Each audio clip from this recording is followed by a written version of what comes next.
ఆమె తీసుకొచ్చి 2 ఇడ్లీలు మా ఆయనే అని పెట్టినా ఆ 2 ఇడ్లీలు నేను తింటే ఆవిడ ఖాతాలో ఏం వేస్తారంటే పరమేశ్వరుడికి ఆవిడ బాలభోగం చేసింది, ఆవిడ పరమేశ్వరుడికి పెట్టింది ఆ 2 ఇడ్లీలు, పరమేశ్వరుడు తిన్నాడు.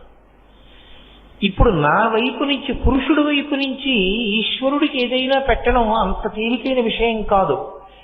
కానీ స్త్రీ వైపు నుంచి నిరంతర భగవదార్చన చేసే అవకాశం వాళ్ళకు ఉంటుంది. నాన్నగారండి మీ పంచ మడత పెట్టి అక్కడ పెడతాను, నాన్నగారండి కాళ్ళు పక్కన, ఇది కొడుకు కర్తవ్యం. ఇది చేసేటప్పుడు మా నాన్నగారు నా ఫీజు కట్టారా కట్టలేదా, మా నాన్నగారు నాకు డబ్బు ఇచ్చారా ఇవ్వలేదా అన్నదాన్ని బట్టి కాళ్ళు కడుక్కోవడానికి నీళ్ళు ఇవ్వడం ఉండదు. తండ్రి ఇచ్చినా ఇవ్వకపోయినా నీ కర్తవ్యం నువ్వు చేసేయాలి. అందులో ఇంకా మళ్ళీ ఏమి రాజీ ఏం ఉండదు. అందుకే కర్తవ్యతా కోణాన్ని మాట్లాడినప్పుడు అవతల అయినటువంటి వాడండి అన్న ప్రశ్న ఉండదు. ఒకవేళ నేను అందుకే మీరు ఎప్పుడైనా శాస్త్రాన్ని అర్థం చేసుకునేటప్పుడు కొంచెం జాగ్రత్తగా అర్థం చేసుకోవాల్సి ఉంటుంది. కొంతమంది ప్రశ్న వేస్తూ ఉంటారు, మహాపతివ్రత సుమతి అమ్మవారు అలంకరించుకునేటటువంటి ఆభరణములలో కంకణములు నూపురములు అని 2 ఉంటాయి. కంకణములు అంటే హస్తాభరణములు, చేతికి అలంకరించుకునేవి. నూపురములు అంటే పాద మంజీరములు, పాదములకు పెట్టుకునేటటువంటి ఆభరణములు. ఇవి స్త్రీ తప్పకుండా పెట్టుకోవాలి అని. కంకణము అన్న మాటని మీరు కొద్దిగా ప్రత్యామ్నాయం వాడితే గాజులు వేసుకోవాలి. ఇందుచేత సువాసిని లక్షణములలో వివాహమైనటువంటి స్త్రీ తప్పకుండా గాజులు వేసుకుంటుంది.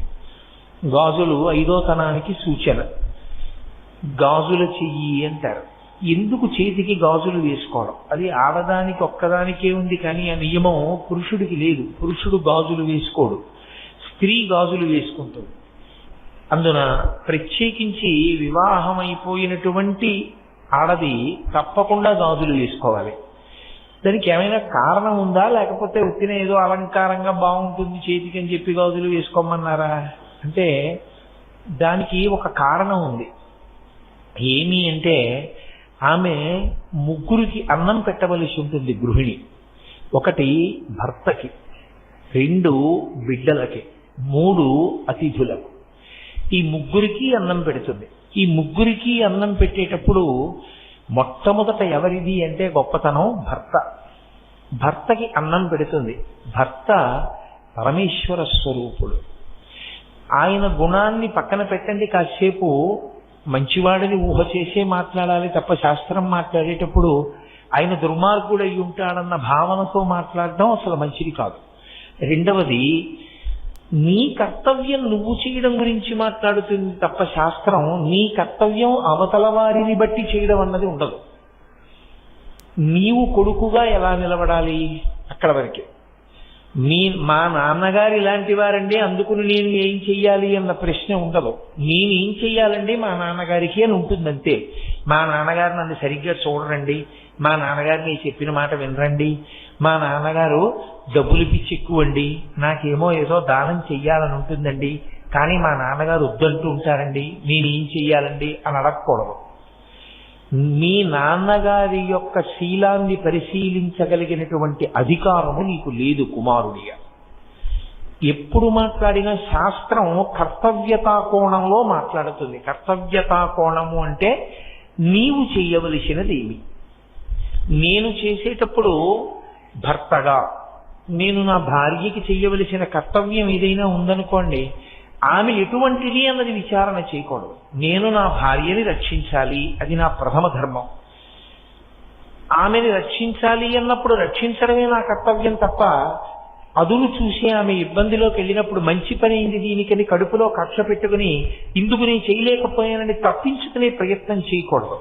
ఆమె గుణగణములను విచారణ చేసి రక్షించడం కాదు, ఆమెను రక్షించడం నీ కర్తవ్యం. నీ కర్తవ్యం నువ్వు చేయాలి తప్ప అవతల వారిని బట్టి నీవు కర్తవ్యం మారడం ఉండదు లోకంలో. నీ కర్తవ్యం ఎప్పుడూ నీ కర్తవ్యంగానే నిలబడుతుంది. ఒక పుత్రుడి కర్తవ్యం ఏమిటి? తండ్రి గారి ఇంటికి తిరిగి వచ్చినప్పుడు ఒక చెంబుతో నీళ్లు తీసుకొచ్చి, నాన్నగారండి కాళ్ళు కడుక్కోండి, నాన్నగారండి ఉత్తరీయం ఇవ్వండి లోపల పెడతాను, నాన్నగారండి మీ పంచ మడత పెట్టి అక్కడ పెడతాను, నాన్నగారండి కాళ్ళు పట్టణ, ఇది కొడుకు కర్తవ్యం. ఇది చేసేటప్పుడు మా నాన్నగారు నా ఫీజు కట్టారా కట్టలేదా, మా నాన్నగారు నాకు డబ్బు ఇచ్చారా ఇవ్వలేదా అన్నదాన్ని బట్టి కాళ్ళు కడుక్కోవడానికి నీళ్ళు ఇవ్వడం ఉండదు. తండ్రి ఇచ్చినా ఇవ్వకపోయినా నీ కర్తవ్యం నువ్వు చేసేయాలి. అందులో ఇంకా మళ్ళీ ఏమి రాజీ ఏం ఉండదు. అందుకే కర్తవ్యతా కోణాన్ని మాట్లాడినప్పుడు అవతల ఆయన ఎటువంటి వాడండి అన్న ప్రశ్న ఉండదు. ఒకవేళ నేను అందుకే మీరు ఎప్పుడైనా శాస్త్రాన్ని అర్థం చేసుకునేటప్పుడు కొంచెం జాగ్రత్తగా అర్థం చేసుకోవాల్సి ఉంటుంది. కొంతమంది ప్రశ్న వేస్తుంటారు. మహాపతివ్రత సుమతి, ఆమె భర్త కోరరాని హేయమైన కోరిక కోరాడు. ఆమె ఆయన్ని తల మీద పెట్టుకుని తీసుకెడుతోంది కుష్ఠరోగగ్రస్తుణ్ణి. ఆయన కోరిక తీర్చుకొని అవకాశం కల్పించడం కోసం. అలా చెయ్యడం పాతివ్రత్యమా అంటారు. ఆమె వైపు నుంచి ఆవిడ కర్తవ్యాన్ని ఆవిడ పూర్తి చేసింది. అందుకు మహాపతివ్రత. ఆవిడ కర్తవ్యం చేసింది. ఆయన సరిగా ఉండకపోతే ఆ కథలో కాదు, ఆయన గొప్పవాడే. అలా ఉండకపోతే అది ఆయన దోషం. ఆయన దోషం ఆయన్ని కట్టి కుడుపుతుంది తప్ప నీ కర్తవ్యాన్ని నువ్వు మారడానికి వీల్లేదు. నువ్వు అలా అయితే ఇంకా గుణగణములను బేరీజు వేసి కర్తవ్యం నిర్వహిస్తాను అంటే అసలు కర్తవ్యం అన్న మాటకు అర్థమవుతుంది. అసలు అప్పుడు ఎవరూ కర్తవ్యం నిర్వహించరు. కాబట్టి కర్తవ్య నిర్వహణ అన్న మాట యందు మీరు ఆ స్థానమునందు ఏం చెయ్యాలో అది చెయ్యడమే తప్ప అవతల వారి గురించి ప్రశ్నించేటటువంటి అధికారము మనకుండదు. నా భార్య నన్ను అనుగమించాలి, నేను మంచివాడనైనా చెడ్డవాడనైనా నన్ను అనుగమించాలి, ఆవిడ కర్తవ్యం పూర్తయిపోయింది. నేను మంచివాడను కాకపోతే ఆ తప్పు నాది, పరమేశ్వరుడు నాకు శిక్ష వేస్తాడు. నా గుణములను విచారించి అనుగమించడం అన్నది లేదు శాస్త్రంలో. నీ కర్తవ్యం పోయినట్టప్పుడు. మీరు నన్ను బాగా అర్థం చేసుకున్నారనుకుంటున్నాను.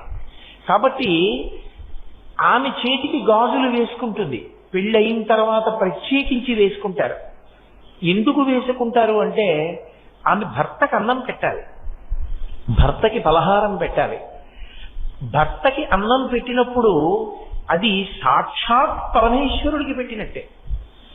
నేను ఈశ్వరుడికి నైవేద్యం పెట్టాననుకోండి, నేను చక్కగా ఆ మంత్రాన్ని జాగ్రత్తగా చదివి నా మనసుని భగవంతుని యందు నిలబెట్టి ఆయన ఆ పదార్థాన్ని స్వీకరిస్తున్నాడన్న భావన బాగా నిలబడేటట్టుగా నేను నైవేద్యం చెయ్యాలి.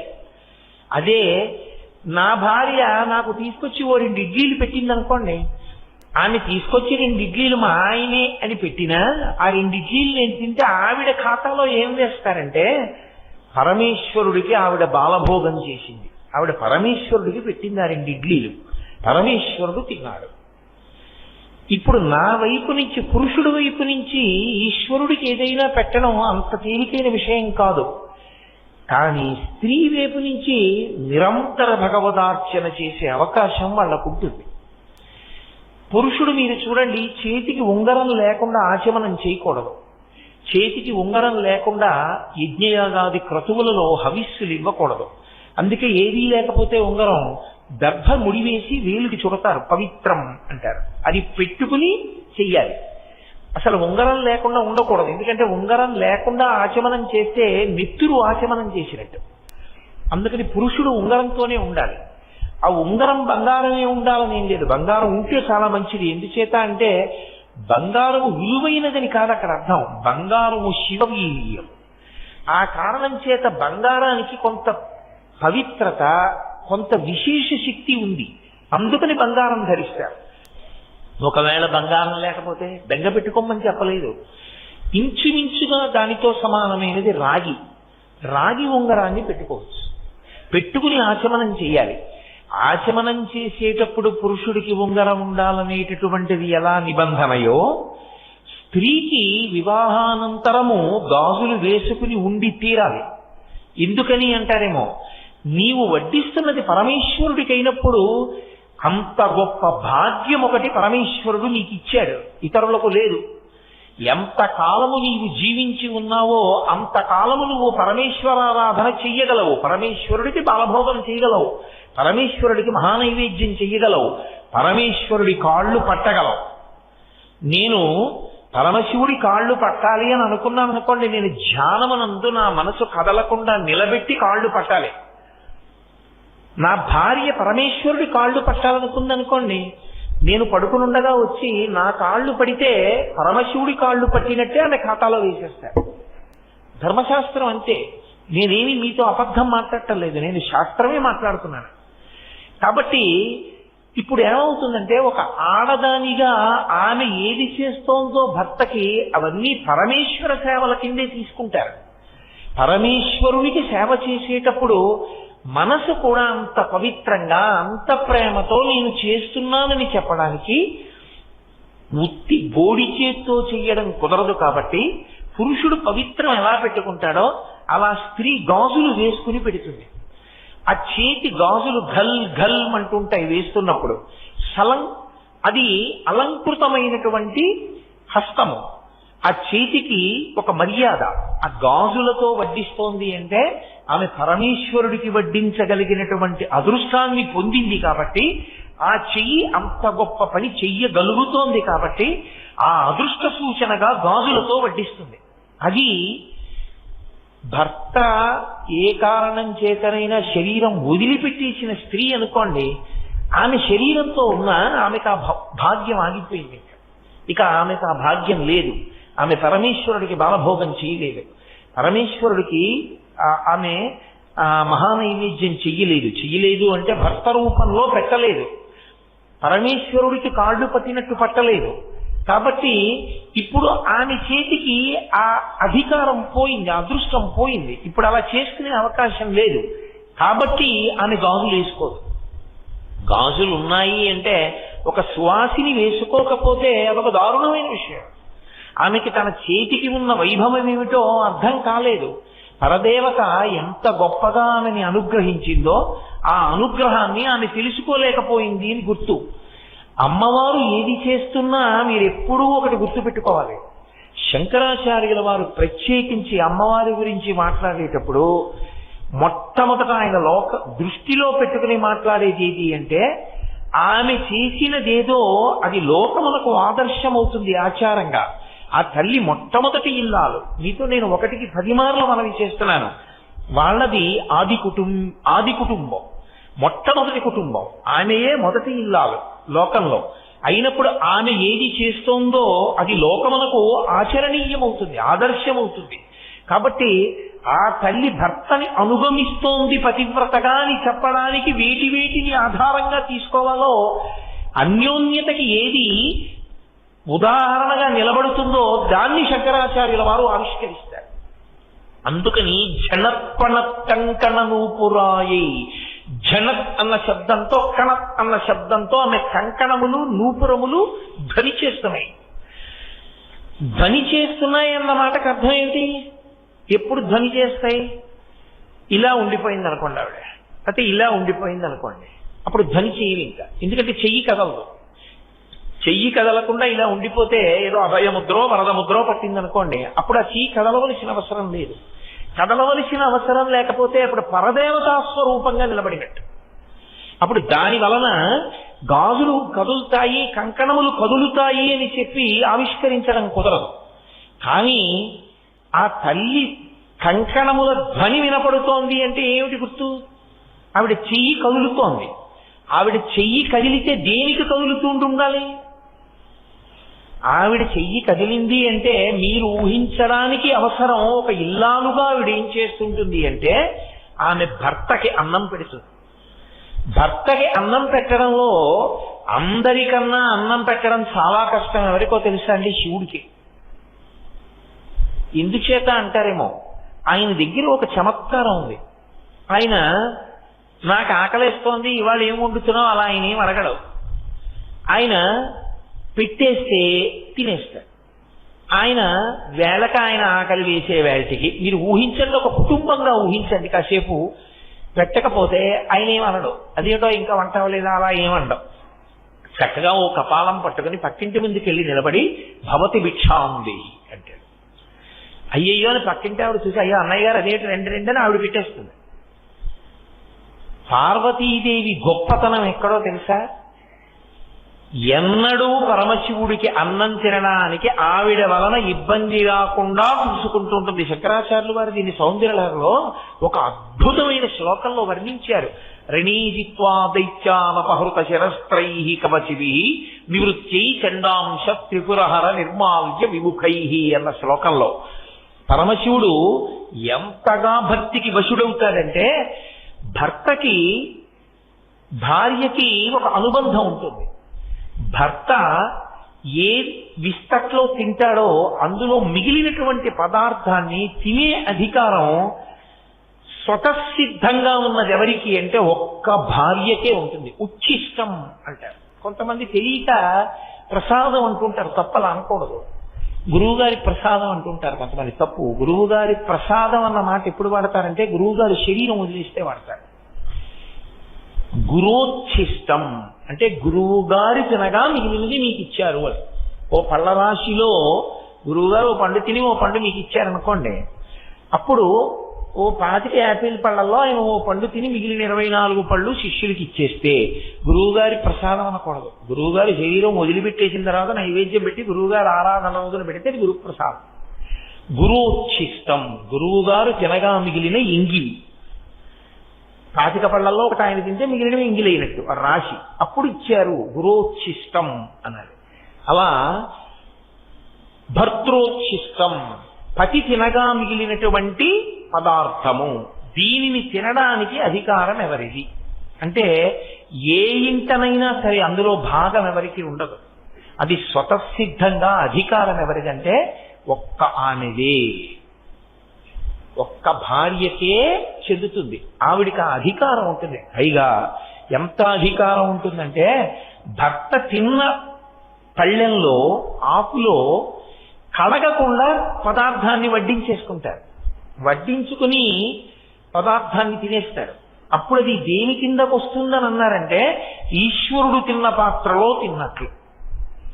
నాకు తెలిసి నా చిన్నతనంలో మా ఇంట్లో అలా తింటూ ఉండేవారు. అది ఏదో అమర్యాద అని కాదు, లేదు అలా ఇష్టం లేకపోతే తినమని నేనేం శాసనం చేయట్లేదు ఎవరిని. నేను అలా ఏదో బలవంత పెట్టి శాస్త్రం చెప్తున్నాను అని మీరు అనుకోకూడదు. నేను పాటించిన వాళ్ళ వైభవాన్ని ప్రకటిస్తున్నాను అని మీరు గమనించవలసి ఉంటుంది. కాబట్టి భర్త తిన్న పాత్రలో తినడం కానీ భర్త తినగా మిగిలినది తినడం కానీ ఎవరి హక్కు? భర్త తినగా మిగిలినది అన్న మాటకు అర్థం ఏమిటో తెలుసా అండి? ఆయన సగం సగం తిని వదిలేసింది మంచిదే, కాదంటలేదు. ఏదో ఆయనకి మీరు ఒక మధుర పదార్థాన్ని వేస్తే అందులో గిల్లుకుని ఆయన సగం తిని సగం వదిలితే భార్య తింది అంటే అందులో దోషం ఏం లేదు. అథవా నా ఉద్దేశ్యం ఏమిటి అంటే భర్త తినగా మిగిలినది అన్నదానికి అర్థం నిజానికి భర్త గారికి పెట్టి తను తినున్నది అని. ఎప్పుడు ఎంగిలి అవుతుందంటే పదార్థాన్ని వండి పదార్థంలో కొంత మీరు ఎవరికైనా వడ్డించారనుకోండి, ఇక దాన్ని నైవేద్యం పెట్టకూడదు. ఎందుచేత అంటే అది ఉచ్ఛిష్టమే లెక్క. అందులో కొంత భాగం ఒకరు తినేస్తే మిగిలినది ఉచ్ఛిష్టం, ఎంగిలే. ఇంకా అందుకే ఆచమన పాత్రని కలశ పాత్రగా పెట్టకూడదు. ఎందుకంటే ఆచమన పాత్రలోంచి ఓం కేశవాయ స్వాహ అని మీరు తాగ్గానే ఎంగిలైంది. అదే కలశ పాత్ర కింద పెట్టేసి మళ్ళీ ఆ నీళ్ళే అభిషేకం చేసేస్తే తప్పు. ఆచమన పాత్ర వేరు, కలశ పాత్ర వేరు. ఉచ్ఛిష్టం అంటే మొదట భర్తకి వడ్డిస్తుంది అని గుర్తుదానికి. మొదట ఆమె భర్తకి వడ్డిస్తుంది, అది ఆమె చేతికున్న గొప్పతనం. అందుకు గాజులు, అది ఆవిడ ప్రేమ. ఆయన ఉచ్ఛిష్టం నేను తింటాను, అప్పుడు నాకు ఐదోతనం, నాకు ఆయుర్దాయం, నాకు వైభవం. ఇప్పుడు భర్త తినేసి వెళ్ళిపోయిన తర్వాత ఆమె తింటుంది. ఇప్పుడు మిగిలిన పదార్థాలన్నీ ఏమవుతాయంటే భర్త గారి యొక్క ఎంగిలి కింద లెక్కలోకి వస్తాయి. అది పరమేశ్వరుడు తినగా మిగిలినటువంటి ఎంగిలి అంటే ఇప్పుడు అది ప్రసాదం. ఆ భావన చేత అది ప్రసాదం కాబట్టి ఇప్పుడు తీసుకుంటుంది ఆవిడ. అలా పార్వతీదేవి అటువంటి నియమాన్ని అనుసరిస్తుంది. అందుకే శాస్త్రంలో శివుడు అన్నం తిన్నాడు అని ఎలా చెప్పచ్చు అని అడిగారు. పార్వతీదేవి తాంబూలం వేసుకుంటే.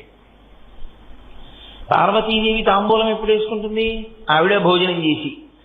ఆవిడ తాంబూలం వేసేసుకుంది అంటే గుర్తేంటి? పార్వతీదేవి అన్నం తినేసింది కాదు, పరమశివుడు అన్నం తినేశాడని. ఆయన తినేశాక ఆవిడ తినేసి తాంబూలం వేసుకుంది. అలా ఎందుకు చేసుకోవడం అంటే సువాసిని తాంబూలం వేసుకోకుండా ఉండకూడదు, తాంబూల చర్వణం చెయ్యాలి తప్పకుండా. కాబట్టి తాంబూలం వేసుకుంటుంది ఆవిడ. మీకు ఇవన్నీ ఏవి ఉత్తినే వచ్చాయి అనుకోకండి, ఇవన్నీ పరమ యథార్థమైనటువంటి ధార్మిక విషయాలు. అందుకని ఇప్పుడు ఆవిడ చేతి జనత్వన కంకణను పురాయై, శంకరాచార్యుల వారు అమ్మవారి యొక్క కంకణముల వెనక ఎంత చెప్తున్నారంటే ఆయన చెప్పకుండా ధ్వనిని చెప్తున్నారు. ధ్వని చెప్పలేదనుకోండి, ఆమె చేతికి కంకణములు కదలకుండా ఉన్నాయి అంటే ఆమె ముద్ర పట్టి పరదేవతగా ఉంది. పరదేవతగా మాట్లాడటం లేదు, ఇప్పుడు అన్యోన్య దాంపత్యంగా అర్ధనారీశ్వర స్వరూపంగా చెప్తున్నారు. అర్ధనారీశ్వర స్వరూపంగా ఉన్నప్పుడు ఆమె ఆయనని ఎలా అనుగమిస్తోందో చెప్పకుండా చెప్పడం. ధనొస్తోందంటే చేయి కదులుతోంది, చేయి కదులుతోందంటే ఆయనకి అన్నం పెడుతుంది, అన్నం పెడుతోందంటే తండ్రి వేసి పెట్టడం, ఆయనతో కలిసి కూర్చుని తింటూ పెట్టడం అలా ఉండదు. ఆయనకి పెట్టి తాను తింటు. నేను శాస్త్రం ఒక్కటే చెప్తున్నాను, నేను ఇలా చెయ్యాలి అని అంటలేదు. అలా చెయ్యాలని నేర్చుకుంటే సంతోషిస్తాను. అలా చెయ్యని వాళ్ళని మీరు ఎవరైనా చెయ్యరా అని అడిగి విమర్శిస్తానని మాత్రం మీరు అనుకోవద్దు. అది నా లక్ష్యం కాదు. నా లక్ష్యం ఉన్నది ఉన్నట్లు మాట్లాడడం ఒక్కటే, అంతే, అంతవరకే. కాబట్టి ఆమె ఇప్పుడు భర్తకి అన్నం పెట్టింది, అంత అందంగా అన్నం పెట్టింది అంటే తన అదృష్టమేమో తాను తెలుసుకుంది. ఆ చేతికి గాజులు ఎందుకు వేసుకోవాలో వేసుకుని అన్నం పెట్టింది. రెండవది ఎవరికి పెడుతుంది? బిడ్డలకి పెడుతుంది. బిడ్డలంటే నాకంటే ఏదో ఇద్దరు పిల్లలు, నా భార్య వాళ్ళిద్దరికీ పెడుతుంది. అమ్మవారు ఎవరికి పెడుతుంది? ఆవిడ ఎవరికి పెట్టాలి అన్నం పెడితే? గణపతికి, సుబ్రహ్మణ్యుడికా? ఆవిడ ఆ బ్రహ్మకీట జనని, ఆవిడ సమస్త జీవులకు ఆవిడ తల్లి. కాబట్టి ఇప్పుడు ఆవిడ అన్నం ఎవరికి పెడుతుంది? మన అందరికీ ఆవిడే పెడుతుంది. మనందరికీ అన్నం పెట్టడం అంటే ఆవిడ చేతి గాజుల గలగల ఆగుతుందా అసలు? మిగిలిన ఏ ఇంట్లోనైనా ఇల్లాలి గాజుల చప్పుడు ఆగుతుంది, కొంతసేపు పడుకుంటుంది. అమ్మవారి యొక్క గాజుల చప్పుడు ఆగే అవకాశం ఉంటుందా? ఉండదు. తల్లి పెడుతూనే ఉంటుంది. అది ఆవిడ ఔదార్యం, ఆవిడ కారుణ్యం. అప్పుడు ఆమె ఎవరు?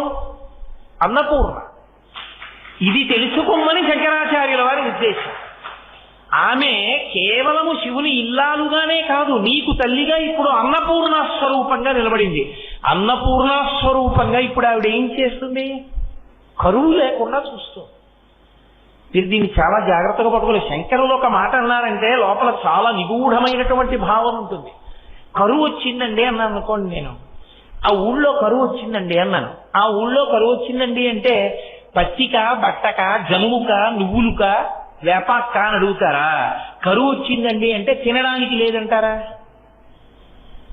కరువు అన్న మాట నేను పక్కన ఏమీ కలపకుండా చెప్పాను అనుకోండి, కరువు వచ్చింది అన్నాను. ఎవరు దేనికి కరువు వచ్చినట్టు? అన్నానికి కరువు వచ్చిందని అర్థం. మనకి తినడానికి గింజలు లేకపోతే పశువుకు తినడానికి గడ్డి లేదు కాదు, అందరికీ కరువు వచ్చింది. కరువు వచ్చింది అంటే ఎవరికి కరువు వచ్చింది? ఏది కరువు వచ్చింది? ఈ రెండు ఉండవు. కరువు వచ్చింది అంటే అందరికీ కరువు వచ్చింది, అన్నమే కరువు వచ్చింది. అదొకటి కరువు వచ్చి మిగిలినవి ఎన్ని సమృద్ధిగా ఉన్నా ఉపయోగం ఉండదు. మీరు గమనించండి, బోలెడన్ని బట్టలు ఉన్నాయి, బోలెడన్ని నగలు ఉన్నాయి, కావలసినంత పెట్రోల్ ఉంది, బోలెడన్ని కార్లు ఉన్నాయి, అన్నమే లేదు. ఏమైనా ఉపయోగం ఉందా? ఏమీ ఉపయోగం లేదు. అవి ఏమీ లేవు, అన్నం ఉంది. చాలా బతుకుతాడా? బతుకుతాడు. కరువు లేకుండా చెయ్యగలిగిన తల్లి అన్నపూర్ణమ్మ. అన్నపూర్ణ అంటే చాలా మంది ఏమంటారంటే అన్నం పెట్టే తల్లి అనుకుంటారు. అన్నం పెట్టే తల్లి అని వదిలేయడం కాదు, కరువు లేకుండా చెయ్యగలిగిన తల్లి అన్నపూర్ణమ్మ తల్లి. ఇప్పుడు అన్నం పెట్టే తల్లి అన్నాను అనుకోండి, ఏమిటండి మీకు అభ్యంతరం అంటారేమో. ఇప్పుడు నేను ఉద్యోగం చేస్తున్నానండి, ఏదో నాకేదో కొంత జీతం వస్తుంది. కాబట్టి ఒకవేళ దేశంలో కరువు వచ్చినా నేను కనీసం ఒక పూట అన్నం తినడానికి కావలసినంత జీతం నాకు వచ్చేస్తుంది. ఒక పూట అన్నం తినడానికి కూడా లేక చచ్చిపోయే వాళ్ళు చాలా మంది అయిపోతారు నేను ఒక పూటే తింటే. నేను ఒక పూట అన్నమే తినే రోజు వచ్చిందనుకోండి, దేశంలో చచ్చిపోయే వాళ్ళ సంఖ్య చాలా వచ్చేసిందని గుర్తు. ఒక కేంద్ర ప్రభుత్వోద్యోగినై ప్రతి నెల కొన్ని వేల రూపాయల జీతం పుచ్చుకునే నేను ఒక్క పూట అన్నమే తినగలిగితే ఇక నాకన్నా చాలా కింద స్థాయిలో ఉండే కొన్ని వేల మంది బ్రతుకు ఏమైపోయిందని గుర్తు. అందుకని అన్నం తినడం ప్రధానం కాదు, అన్నం పెడుతుంది అంటే ఎవరన్నం తిన్నట్టు అన్న ప్రశ్న వస్తుంది. కరువు రాకుండా చూస్తుంది, కరువు రాకుండా చూడటము అన్న మాటలో మళ్ళీ ఏ అర్థం ఉంటుంది అంటే, మీరు వేసినటువంటి గింజలు మొక్కలుగా పెరగడానికి వీలైన రీతిలో వర్షం కురవడం, వీలైన రీతిలో గాలి వీచడం, వీలైన రీతిలో వాతావరణం ఉండడం, క్రిమికీటకాదులు పెరిగిపోకుండా ఉండడం, మీరు కోతలు కోద్దామనుకున్న వేటికి అకాలపు వర్షాలు పడిపోయి పంట నాశనం అయిపోకుండా ఉండడం, తెచ్చిన దాన్ని గాజలో పెట్టిన దాన్ని మళ్లీ పంట వచ్చేంత వరకు హాయిగా వండుకుని తిని సుఖంగా ఉండగలగడం, ఇదంతా చూసే తల్లికి అన్నపూర్ణమ్మని పేరు. అందుకే శంకర భగవత్పాదుల కవిత్వం అంటే అలా ఉంటుంది. శంకరులు అన్నపూర్ణాష్టకం చేశారు. అన్నపూర్ణాష్టకంలో ఆయన నిత్యానందకరీ వరాభయకరీ సౌందర్య రత్నాకరీ నిర్ధూతాకిల ఘోర పాపనికరీ, ఘోర పావనకరీ అంటుంటారు, పొరపాటు అలా అనకూడదు. ఘోర పాపనికరీ ప్రత్యక్ష మహేశ్వరి ప్రాళీయాచల వంశ పావనకరీ కాశీపురాధీశ్వరి భిక్షాం దేహి కృపావలంబనకరీ మాతా అన్నపూర్ణేశ్వరి అన్నారు. మనకు అన్నం పెట్టు.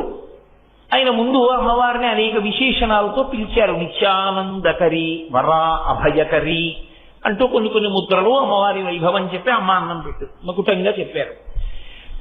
అమ్మ అన్నం పెట్టు, అమ్మ అన్నం పెట్టు, అమ్మ అన్నం పెట్టు అన్నప్పుడు ఆ అష్టకం ఎవరికి అన్వయం అవుతుంది? శంకరాచార్యుల వారికి అన్వయం అవుతుంది. నేను చదివాను అనుకోండి, ఎవరికి అన్వయం అవుతుంది? భిక్షాందేహి, అమ్మ భిక్షం అడుగుతున్నాను అన్నం పెట్టు అన్నాను అనుకోండి, ఇప్పుడు ఎవరికి అన్నం పెట్టాలి? ఆవిడే నాకు.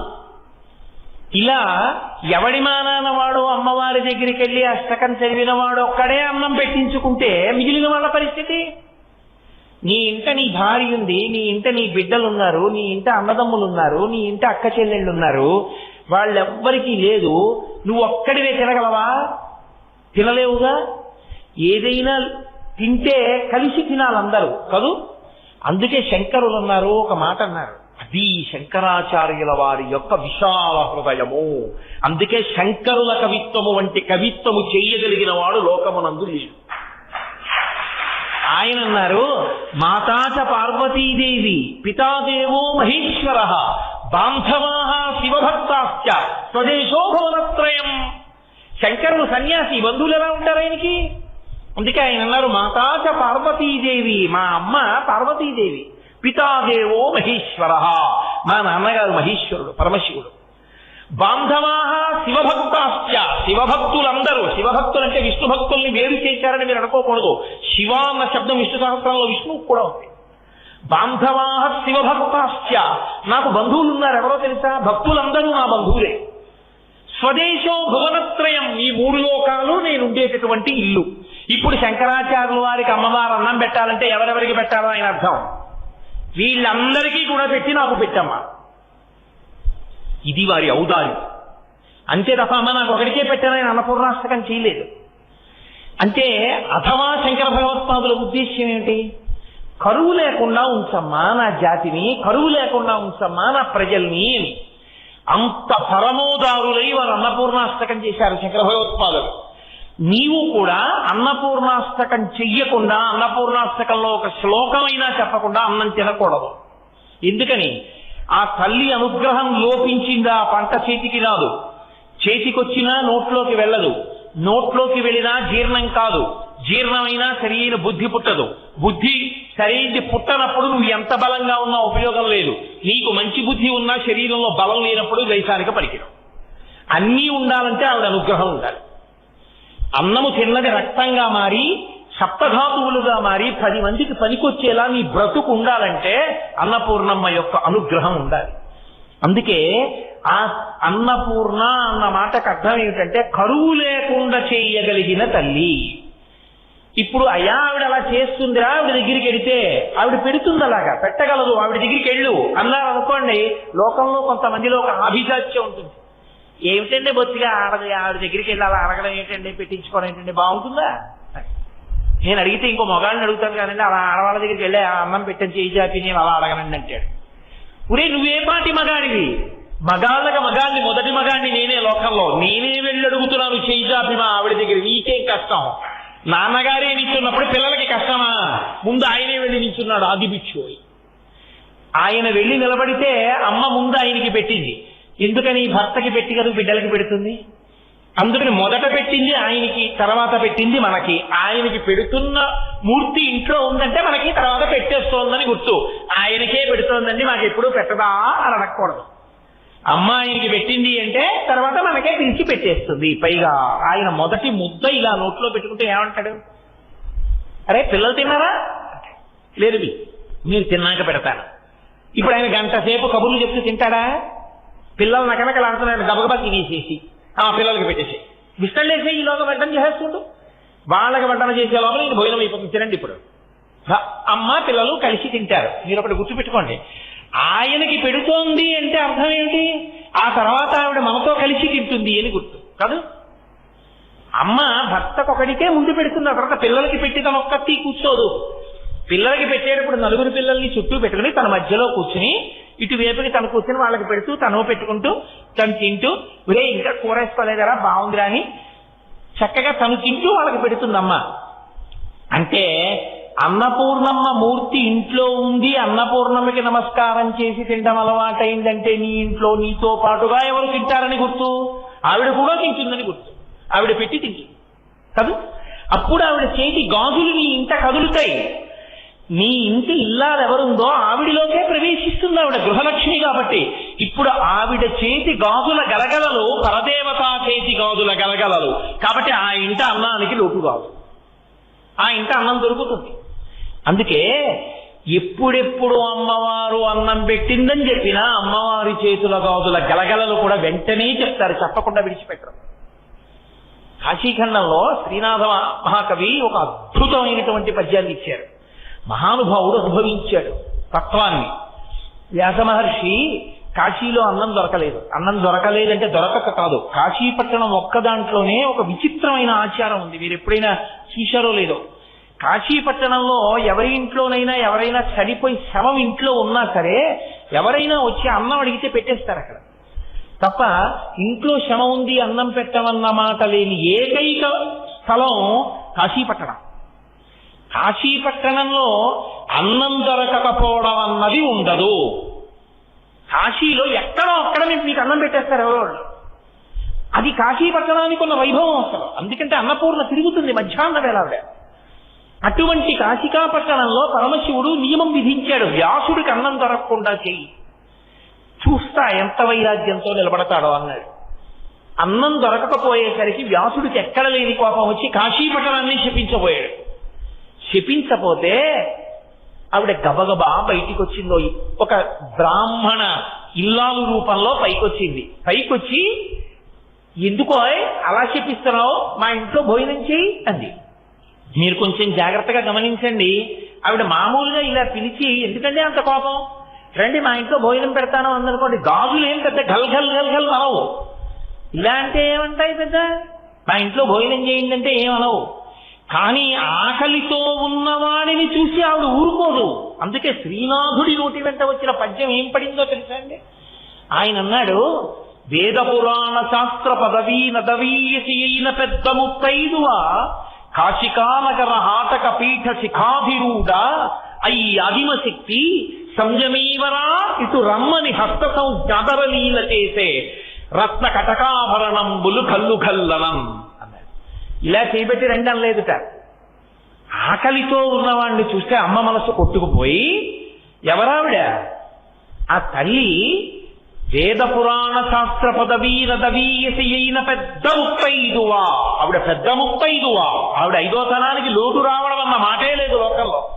అంత పెద్ద ముత్తైదువా, అయ్యాదిమశక్తి ఆదిపరాశక్తి, కాశికానగర హాటక పీఠ శిఖాధిరూఢ, కాశికాపట్టణంలో ఉండేటటువంటి పీఠాధిష్టాన దేవత ఇలా చెయ్యెత్తి సంయమీవరా ఇటు రమ్మని, ఇలా రా అన్నం పెడతాను, ఎందుకు అన్నం లేదని బాధపడతావు, ఏటో శాపం కూడా ఏంటి, ఇలా రా అని ఇలా పిలిచిందిట. ఇలా ఇలా పిలిస్తే హస్త సంజ్ఞ ఆదరలీల చేసే. ఏదో పిలవడంలో కాశీని చెప్పించబోతున్నాడని చెప్పి ఆపడానికి కోపం వెళ్ళరా, అన్నం పెడతానులే అనలేదుట, అన్నం లేక చెప్పిస్తున్నాడని. చూడండి, పిల్లలు కొంచెం ఆలస్యం అయిందనుకోండి, అయిపోతుందిరా కుక్కర్లో, ఎలక్ట్రిక్ కుక్కర్లో పెట్టేసి ఇచ్చేయడం మర్చిపోయాను, ఇవాళ ప్రెషర్ కుక్కర్లో పెట్టేసాను అయిపోతుంది వంట, ఒక్క నిమిషం ఉంటుంది తల్లి. అది ఇంకా ఏదో కొద్దిగా కలపాలి, అది సరే అందులోంచి స్టీమ్ బయటికి రావాలి, చల్లారాలి, చల్లారిన తర్వాత మూత తీయాలి, వడ్డించాలి. వీడికి ఎక్కడ లేని పాపం, నువ్వు ఎప్పుడు అంతేనమ్మా, అన్నం తొందరగా పెట్టమమ్మా, ఇబ్బంది వచ్చేస్తాం, ఎంత ఆకలి చేస్తుందో తెచ్చామా అని వాడు చిరాకు పడిపోయి, ఈలోగా నేను అమ్మ చెగోడీలు తినేస్తానమ్మా అంటాడు. అమ్మ అంటుంది చెగోడీలు తినేది ఏంట్రా, వండిన అన్నం ఏం చేయను, ఒక్క నిమిషం ఉండు నాన్న, ఒక్క నిమిషం ఉండు.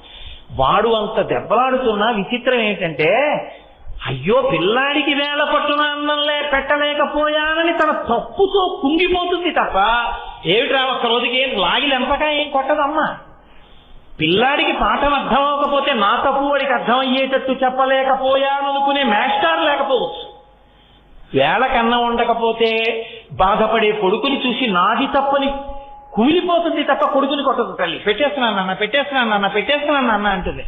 అమ్మ ప్రేమ అంటే అలా ఉంటుంది. ఆవిడ ఆదిమశక్తి, పెద్ద ముత్తైదువా, జగత్తులు కన్న తల్లి. ఆవిడ కోపగిస్తుంది ఆ వ్యాసుడి మీద. హస్త సంజ్ఞాదరలీల చేసే, ఇది శ్రీనాథుడి యొక్క హృదయం అంటే.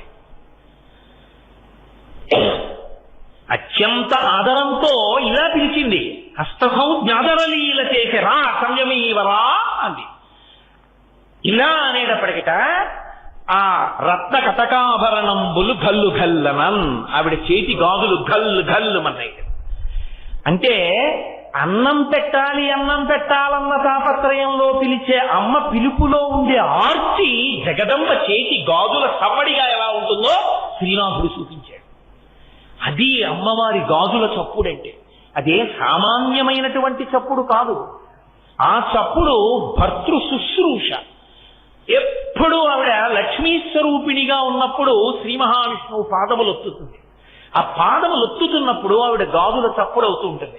మీరు సుప్రభాతంలో వింటారుగా, లక్ష్మీ మహీతను రూప నిజానుభావ నీలాది దివ్య మహిషీకర పల్లవానాం ఆరుణ్య సంక్రమణ కిలసాంధ్ర రాగౌ శ్రీ వెంకటేశ చరణౌ శరణం ప్రపద్యే.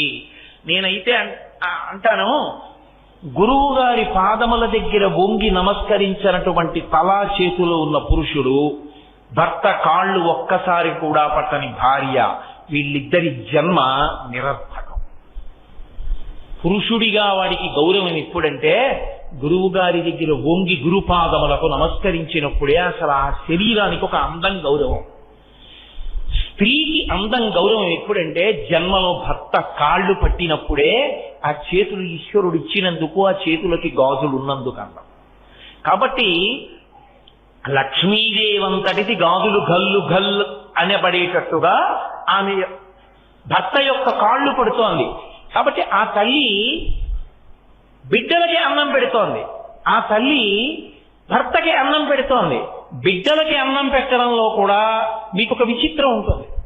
ఇంట్లో తండ్రికి కనపడితే దెబ్బలాడతాడని తప్పు పనులు చేయడానికి అలవాటు పడిపోయిన కొడుకు అందరూ అన్నం తినే వేళటికి రాకుండా, రాత్రి 8ంటికి భోజనం చేస్తారంటే నాన్నగారు లేచి ఉంటారని రాకుండా, నాన్నగారు పడుకున్నాక వెడదామని రాత్రి 10ంటికి ఇంట్లోకి వచ్చి మెల్లగా తలుపు తీసుకుని లోపల ప్రవేశించి వంటింట్లోకి వెళ్ళి ఆకలితో ఏదో కనపడింది తిని పడుకుండిపోతాడేమోనని భర్తతోటి నాకు కొద్దిగా పనుంది సర్దుకుని వచ్చేస్తాను మీరు పడుకోండి అని చెప్పేసి, ఆ కొడుకు వచ్చే వరకు చీకట్లోనే ఎక్కడో ఉండి వాడు వచ్చి వంటింట్లోకి వెళ్ళి లైట్ వేసుకుని గబగబా ఏదో దొరికింది తింటుంటే వచ్చి తిట్టకుండా తిడితే అన్నం తినడని కూర్చోపెట్టి వాడికి అన్నీ వేసి అన్నం పెట్టి వాడు పెరుగన్నంలోకి వచ్చేసిన తర్వాత ఏడుస్తుందమ్మ. అది అమ్మ అంటే లోకంలో. అందుకే లోకంలో దరిద్రం అన్నది ఏదైనా ఉంటే అమ్మ లేని వాడే దరిద్రుడు తప్ప మిగిలిన వాడు దరిద్రుడు కాడు.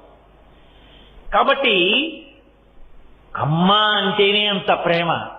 10 మందిలో బస్సులో వెడుతూ పిల్లాడికి పాలు పడుతుంది, ఏదైనా మర్చిపోతుందేమో కానీ పాల సీసా ఒక్కటి పట్టుకొచ్చి బస్సులో పాల సీసా నోట్లో పెట్టి పాలు పెట్టే తల్లిని నాకు చూపించండి.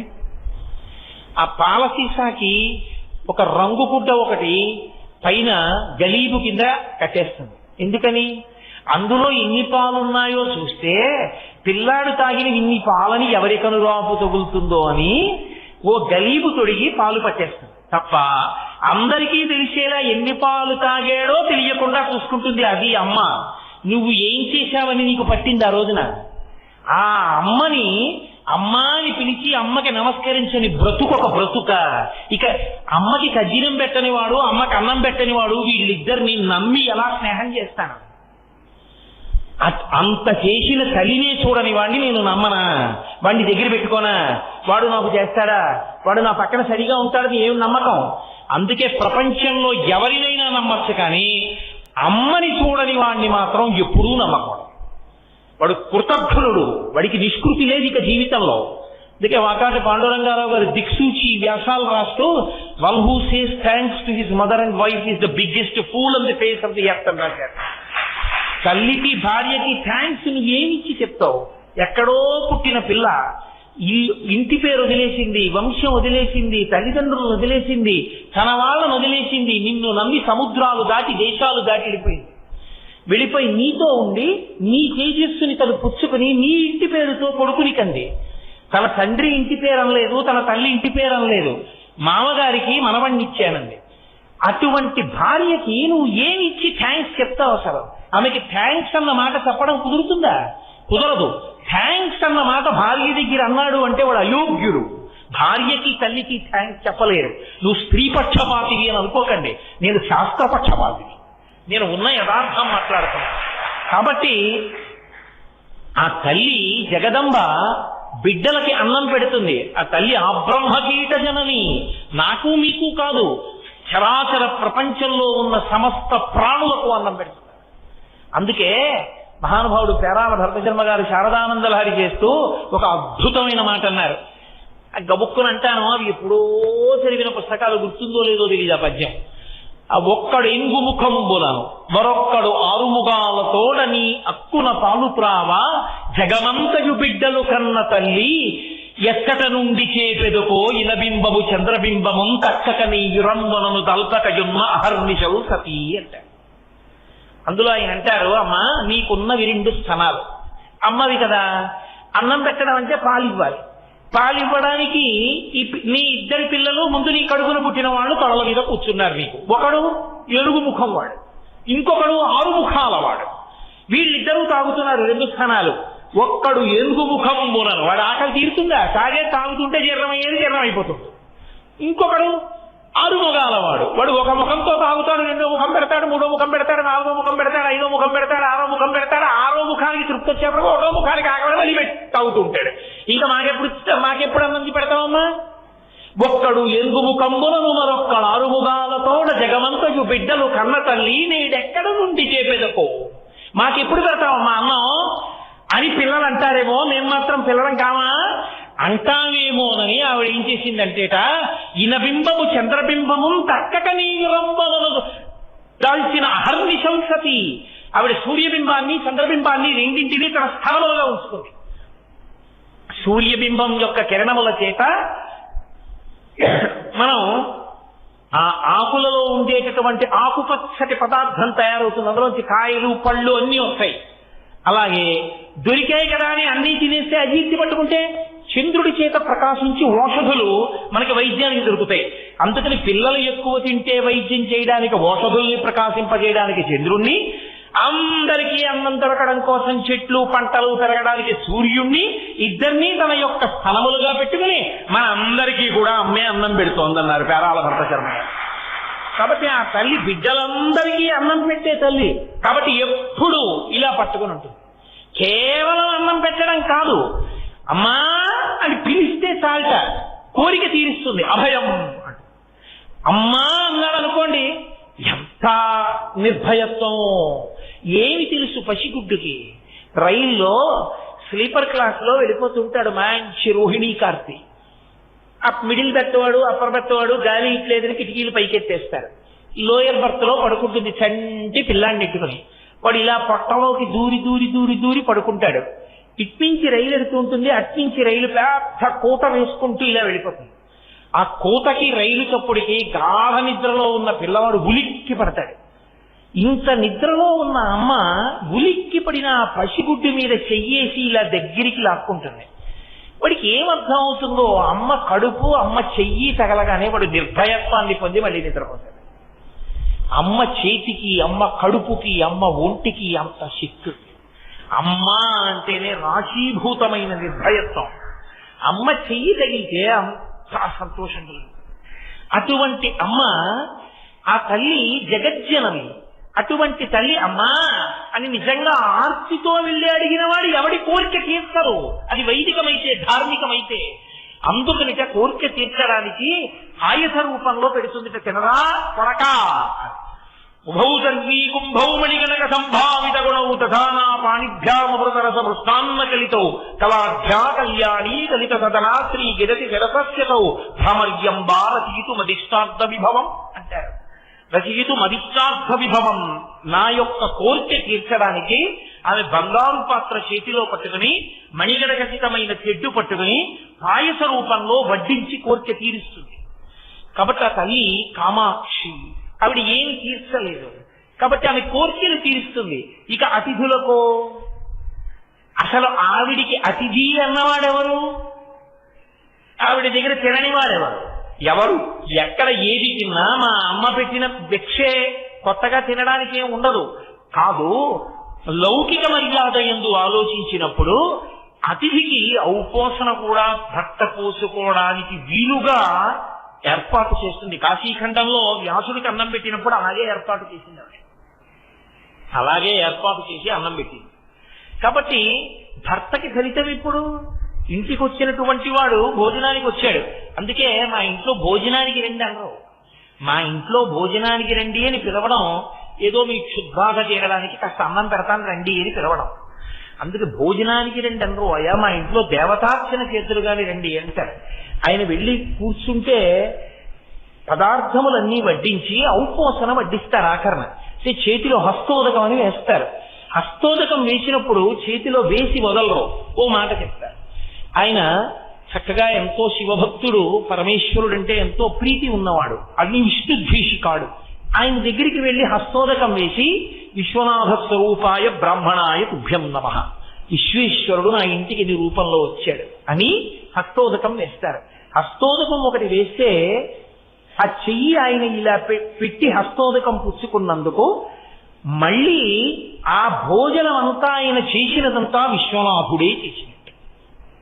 ఇప్పుడు ఆ ఇంట విశ్వనాథుడు భోజనం చెయ్యడానికి, విశ్వనాథుడు వచ్చి అన్నం తినడానికి వీలుగా కావలసినటువంటి ప్రక్రియ అంతా పూర్తి చేసి, వంట చేసి, భర్త తరించడానికి అవసరమైన వ్యవస్థని ఏర్పాటు చేసి తరింపచేసింది ఎవరు? ఆవిడే.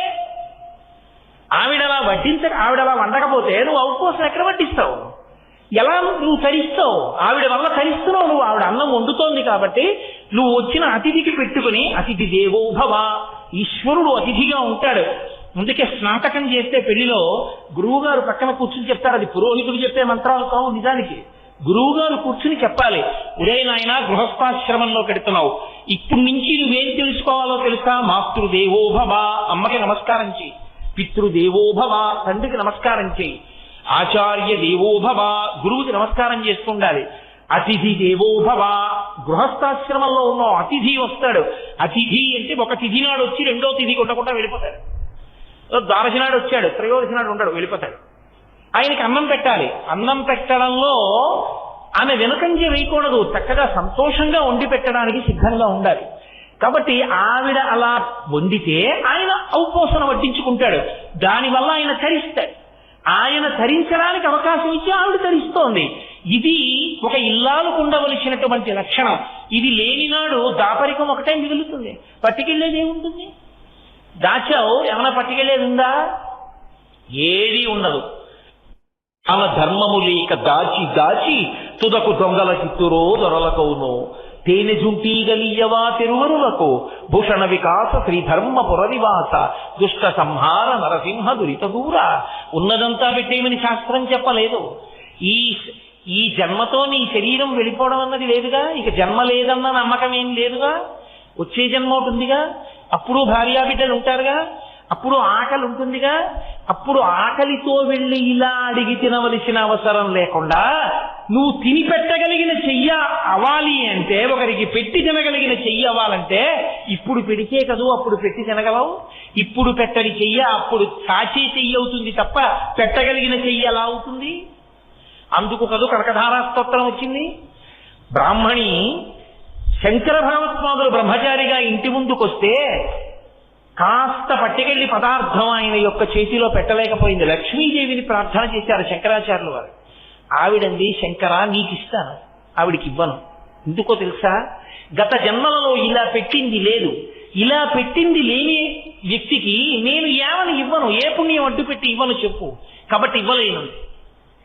అది శంకరాచార్యుల వారి యొక్క గొప్పతనం ఎక్కడుందంటే, ఆయన ఒక మాట అన్నారు, అమ్మా విహంగతి విషణ్ణే దుష్కర్మ ధర్మమపనీయ చిరాయ దూరం నారాయణ ప్రణేవి నయనాంబువాహ అన్నారు ఆయన. అమ్మా ఆ బ్రాహ్మణి ఎవరో తెలుసా? ఆమె విహంగ శిశౌషణ్ణే అన్నారు. బాలశంకరులండి, బ్రహ్మచారి. అది శంకరుల కవిత్వం అంటే అలా ఉంటుంది. విహంగ శిశౌ. మీరు చూడండి, అలా వెళ్ళిపోతున్నారు అనుకోండి రోడ్డు మీద, బాబు ఆకలేస్తోంది బాబు, ఆకలేస్తోంది బాబు అంది ఒక ఆవిడ. మీరు వెళ్ళిపోతారు అలా చూసి, ఏమో నిజం అబద్ధం.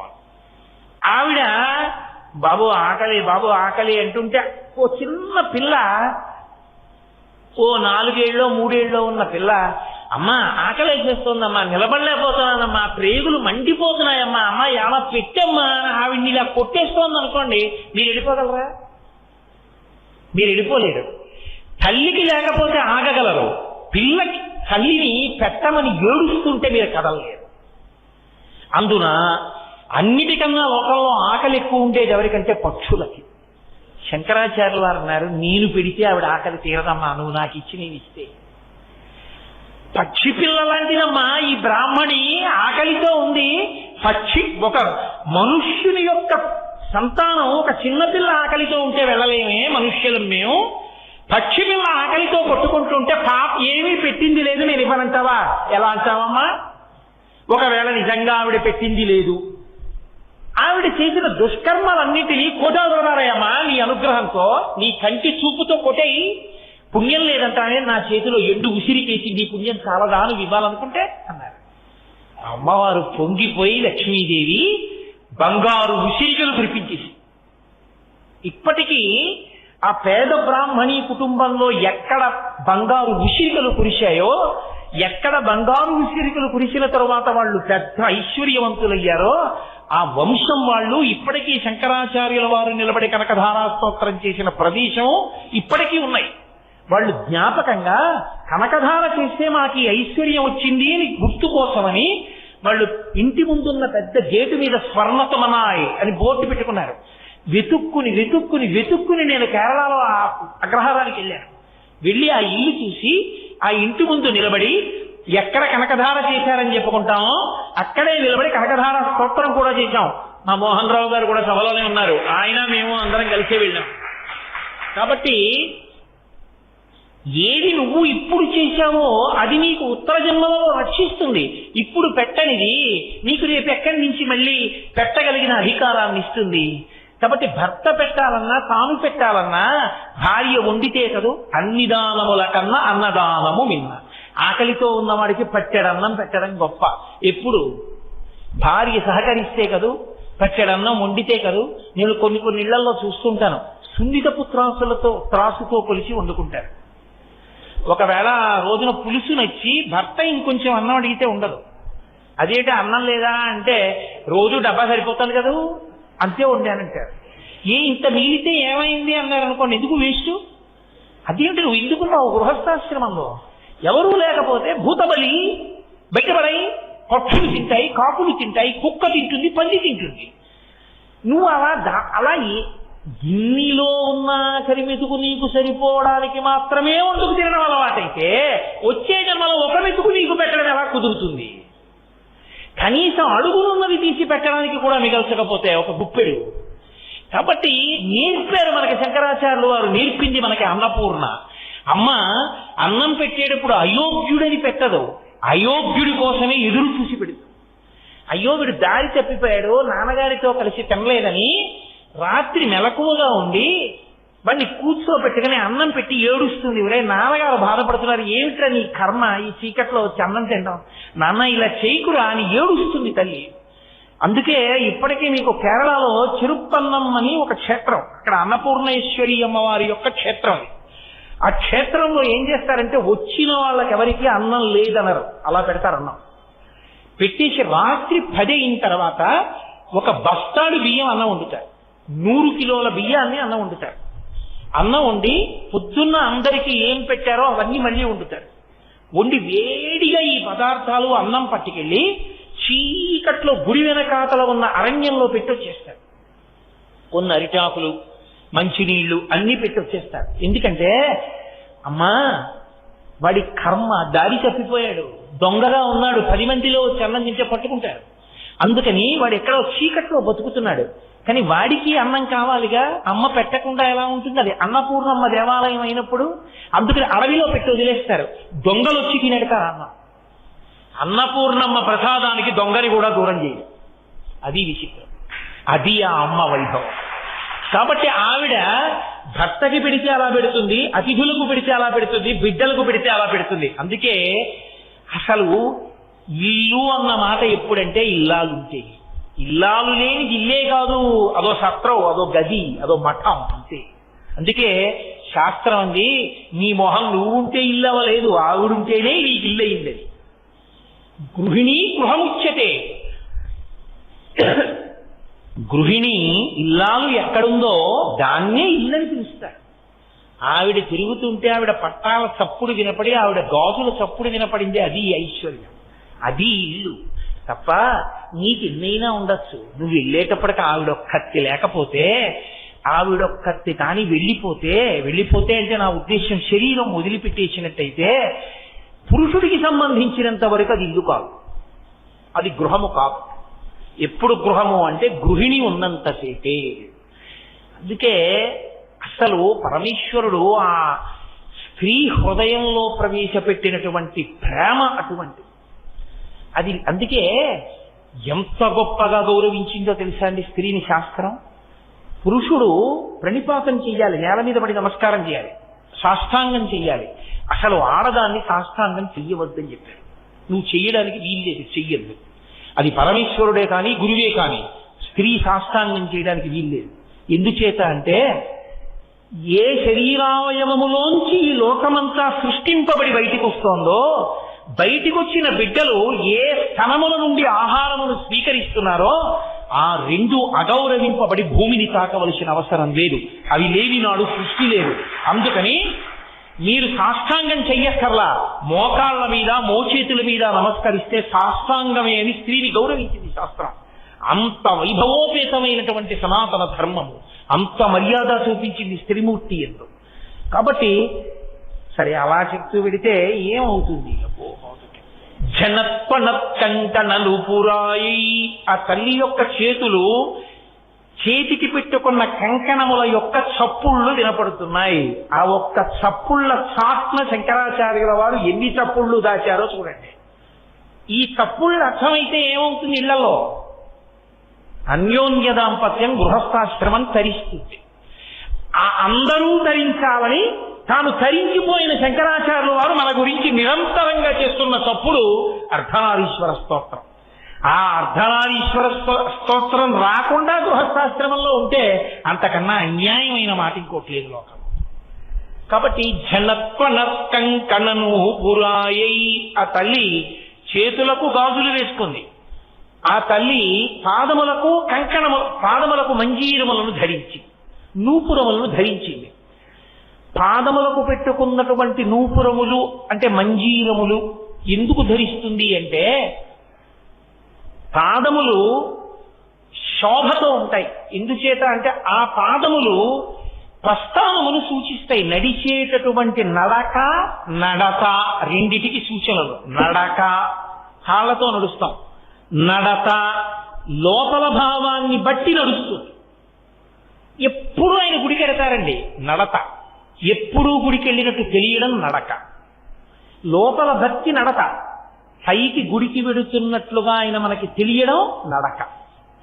నడతకి గుర్తు నడక, నడకకి సాధనము పాదము. ఆమె నడత పతిని అనుసరించడం. ఎప్పుడు ఆయన మనసెరిగి ప్రవర్తిస్తుంటుంది ఆవిడ తప్ప. అసలు విచిత్రం ఏమిటంటే ఆవిడ విషయంలో, ఆవిడ మ్రోల సరస్వతీదేవికి వచ్చి కూర్చుని కీర్తన వాయిస్తానంటే, ఆవిడ మీద కీర్తన వాయిస్తే ఆవిడ భృకుటి చిట్లిస్తుంది. ఇదేంటి నా మీద కీర్తన చేస్తున్నాం. ఆవిడ పొంగిపోయేది ఎప్పుడంటే పరమశివుడి మీద కీర్తన చేస్తుంది. విపంచాగాజంతి వివిధమపదానం పశుపతే,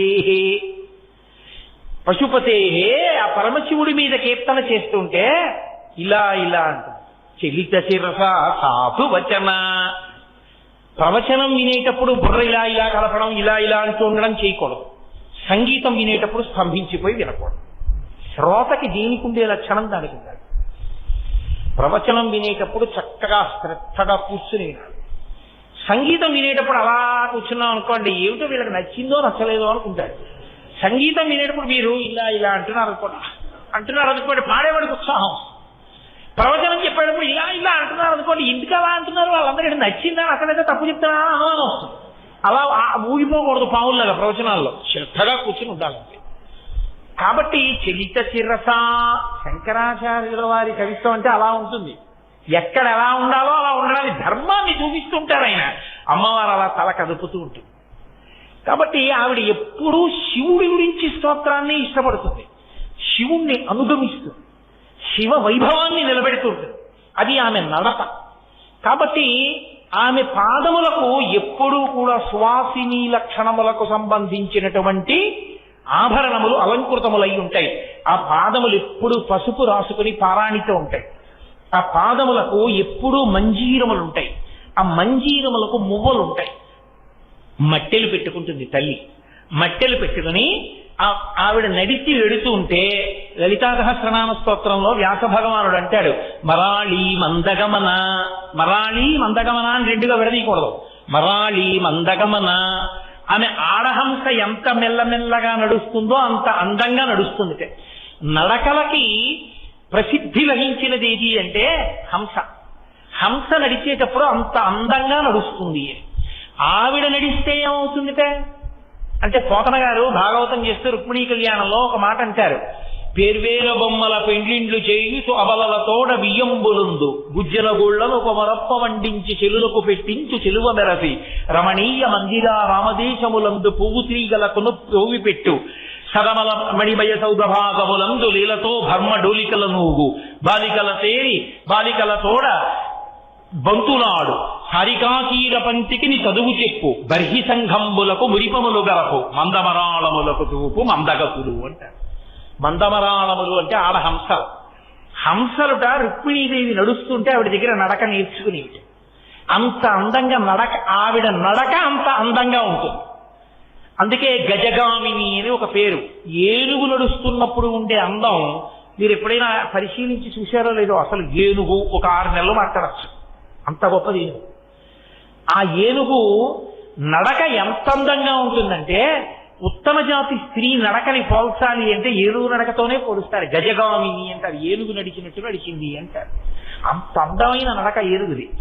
మీకు హంస నడక చూడటం కుదరదు. హంస అలా దొరికే పక్షేం కాదు. మీకు నిజానికి నడక అందం చూడాలి అంటే మీరు చూడగలిగినది ఏనుగు ఒక్కటి. ఏనుగు నడుస్తున్నప్పుడు చూడాలి ఆ అందం. అంత గొప్పగా నడుస్తున్నంత చాలా గొప్పగా ఉంటుంది. నడకలో అందం ఏనుగుది, నడకలో టీవీ ఆబోతుది. వృషభము ఆబోతు అందులో ప్రత్యేకించి నడిచిందా? అసలు ఆ నడకలో ఏమి టీ ఉంటుందో, కారే రానివ్వండి ఇంకోటే రానివ్వండి అలాగే నిల్చుంటుంది. దానికి ప్రదక్షిణ పురస్కరంగా వెళ్ళాలి తప్ప అదేం తప్పుకోదు. అందుకే వాల్మీకి మహర్షి శ్రీరామాయణంలో సుందరకాండ చేస్తూ దుష్కరం నిష్ప్రతిద్వంద్వం చికీర్షం కర్మవానర సముద్రగ్రహిరోగ్రీవో గవాం పతిరివాబభౌ అంటారు. ఆబోతు తలెత్తి చూస్తే ఎలా ఉంటుందో హనుమ మహేంద్రగిరి పర్వత శిఖరముల మీద నిలబడి సముద్రం వంక చూస్తే అలా ఉందంటారు. అలా చూస్తుంది అది నిలబడి. అబ్బో కాకినాడ ఓవర్ బ్రిడ్జీల మీద చూడాలి వాటి టీవీ ఎలా నిలబడి ఉంటాయో. కాబట్టి ఆ తల్లి అంత అందమైన నడక కలిగిన తల్లి. బాహ్యం, ఆంతరం ఏమిటో తెలుసా అండి అసలు రహస్యం? పరమయోగులైనటువంటి వారు అమ్మవారిని ఉపాసన చేస్తూ ధ్యానంలో ఉన్నప్పుడు వాళ్ళకి అంజల చప్పుడు వినపడుతుంది. పరదేవత నడుస్తున్నప్పుడు వాళ్ళకి అమ్మవారి యొక్క పాదములు పట్టుచీర యొక్క జీరాట గోచరమవుతుంది. వాళ్ళు అమ్మవారి పాదముల అంజల చప్పుడు వింటూ అమ్మవారి యొక్క నడక చూస్తూ వాళ్ళు రమించిపోతారు లోపల. అందుకే అది యోగశాస్త్ర రహస్యం. అది మీకు పట్టుకుందామంటే దొరకదు. ఊపిరి తీసినప్పుడు ప్రధానంగా ఎందులోంచి వెళ్ళి ఎందులోంచి బయటకు వస్తుందో తిరగబడిపోతుంది ధ్యానంలో. అది ధ్యానావస్థలో పతాక స్థాయికి వెళ్ళిపోయాడు అని గుర్తు. ఆ స్థాయిలో నిలబడిపోయి ధ్యానం చేసి పంచేంద్రియాలని వెనక్కి తీసి మనస్సుని నిలబెట్టేసినటువంటి యోగి ఎవరుంటాడో ఆ యోగికి అమ్మవారి నడక అంజల చప్పుడు వినపడతాయి. అలా వినపడిన వాడున్నాడే వాడు హంస. వాడు హంస అవుతాడు. హంసకుండే లక్షణం ఏమిటంటే పాలు నీరు కలిపి అక్కడ పెడితే పాలు తాగి నీరు వదిలేస్తుంది. జగత్తుని వదిలిపెట్టి బ్రహ్మాన్ని చూడగలుగుతాడు. ఇప్పుడు పరమహంస అంటారు. అందుకే పరమహంస పరివ్రాజకాచార్య అంటుంటారు. పెద్దల్ని పీఠాధిపతుల్ని పిలిచినప్పుడు పరమహంస పరివ్రాజకాచార్య అంటారు. పరమహంస అంటే వాళ్ళు ఎప్పుడు ఊపిరి తీసి ఊపిరి వదిలేటప్పుడు ఆ ఊపిరిలో సోహం అంటారు. అందులో అమ్మవారి యొక్క పాదములకు పెట్టబడినటువంటి మంజీరముల ధనులు వాళ్ళకి వినపడుతుంటాయి. అలా వినబడగలిగినట్టుగా ఆ ఊపిరి తీసి ఊపిరి విదిలి పెట్టగలిగిన ధ్యానావస్థకి వెళ్ళిపోయిన యోగులు మహానుభావులు. వాళ్ళు అనుభవిస్తారని పరమాచార్య స్వామి మహానుభావులు నడిచిన దైవం ఆయన అపర శివావతారం. వారు కూర్చుని ఎదురుగుండా వాళ్ళు మాట్లాడుతున్నప్పుడు వింటూ చెవిలా అంటూ ఉండేవారు. చెవిలా అంటూ ఎదురు వాళ్ళ మాటలు వింటున్నట్టే ఉంటూ అర్ధనిమీలిత నేత్రాలతో ఉండి యోగావస్థలోకి వెళ్ళిపోయి అమ్మవారి పాద మంజీరముల శబ్దం వినేవారు. ఆయన ఏదైనా చెప్తూ చెప్తూ ధ్యానంలోకి జారిపోయేవారు. ఆయన ఏదో సౌందర్యలహరిలో శ్లోకంలో ఏదో చెప్దాం అనుకునేవారు. అనుకుని ఆయన మొదలుపెట్టి సహస్రారే తారే అలా ఉండిపోయేవారు. మళ్ళీ ఒక 5 నిమిషాలు ఆగి అదేదో చెప్పేవారు. మళ్ళీ ధ్యానంలోకి వెళ్ళిపోయారు. ఒక్కొక్కసారి ఆయన ధ్యానావస్థలోకి వెళ్ళిపోతే ఆయన వీపుని చెదపురుగులన్నీ కొరికేసి ఆయన ధ్యానంలోంచి బహిర్ముఖులై వీపుని ఏవో కొరుకుతున్నాయి చూడు అన్నారు శిష్యుణ్ణి. అయ్యయ్యయ్యో చెదపురుగులు కొరికేస్తున్నాయండి, రక్తం కారిపోతోందని అతను గబగబా బట్ట పట్టుకొచ్చాడు. ఆయన అన్నారు, వద్దు వద్దు వద్దు వద్దు వద్దు, నేను పరివ్రాజకాశ్రమంలో ఉన్న సన్యాసిని, నా వలన ఏ భూతమునకు అపకారం కలగకూడదు, నా శరీరం దెబ్బతిన్నా పర్వాలేదు. ఏం చేస్తావంటే శ్రావణం ఉంటుందే, బంగారపు పిసర్లు పైకెత్తుతారు, అది పట్టుకొచ్చి బట్ట మెత్తడికి పట్టుకొచ్చి ఒక్కొక్కదాన్ని చచ్చిపోకుండా మెత్తగా పట్టుకుని తీసేసి మెత్తటి బట్టలో పట్టుకెళ్ళి మళ్ళీ అవి బతకడానికి వీలుగా ఎక్కడైనా కాస్త ఎండిపోయినటువంటి కొయ్య ఉన్న చోట వాటిని జాగ్రత్తగా దులిపి వచ్చేసేయని వీపు వంచుకుని కూర్చున్నారు. కూర్చుంటే శ్రావణంతో తీసేశారు ఆ చెదపురుగుల్ని. అతి మహానుభావుడి సన్యాసాశ్రమం అంటే. అందుకే ఈ శతాబ్దపు నిజమైన సన్యాసి అన్న బిరుదు ఇవ్వబడిన ఏకైక వ్యక్తి పరమాచార్య ఒక్కరే. ఆ స్థాయిని చేరుకున్నారు మహానుభావుడు. నడిచే దేవుడిని పేర్కొంచారు. అటువంటి చంద్రశేఖరేంద్ర సరస్వతి మహాస్వామి మీకు ఎవరైనా పరిచయం ఉన్నారో లేదో, కాకినాడలో పరమాచార్య స్వామి వారి యొక్క వైభవాన్ని అనుభవించినటువంటి వారు, బాగా దగ్గరగా పరిశీలించినటువంటి ఒక వ్యక్తి నాకు బాగా పరిచితులు. వారు నాతో చెప్తూ ఉంటారు అప్పుడప్పుడు.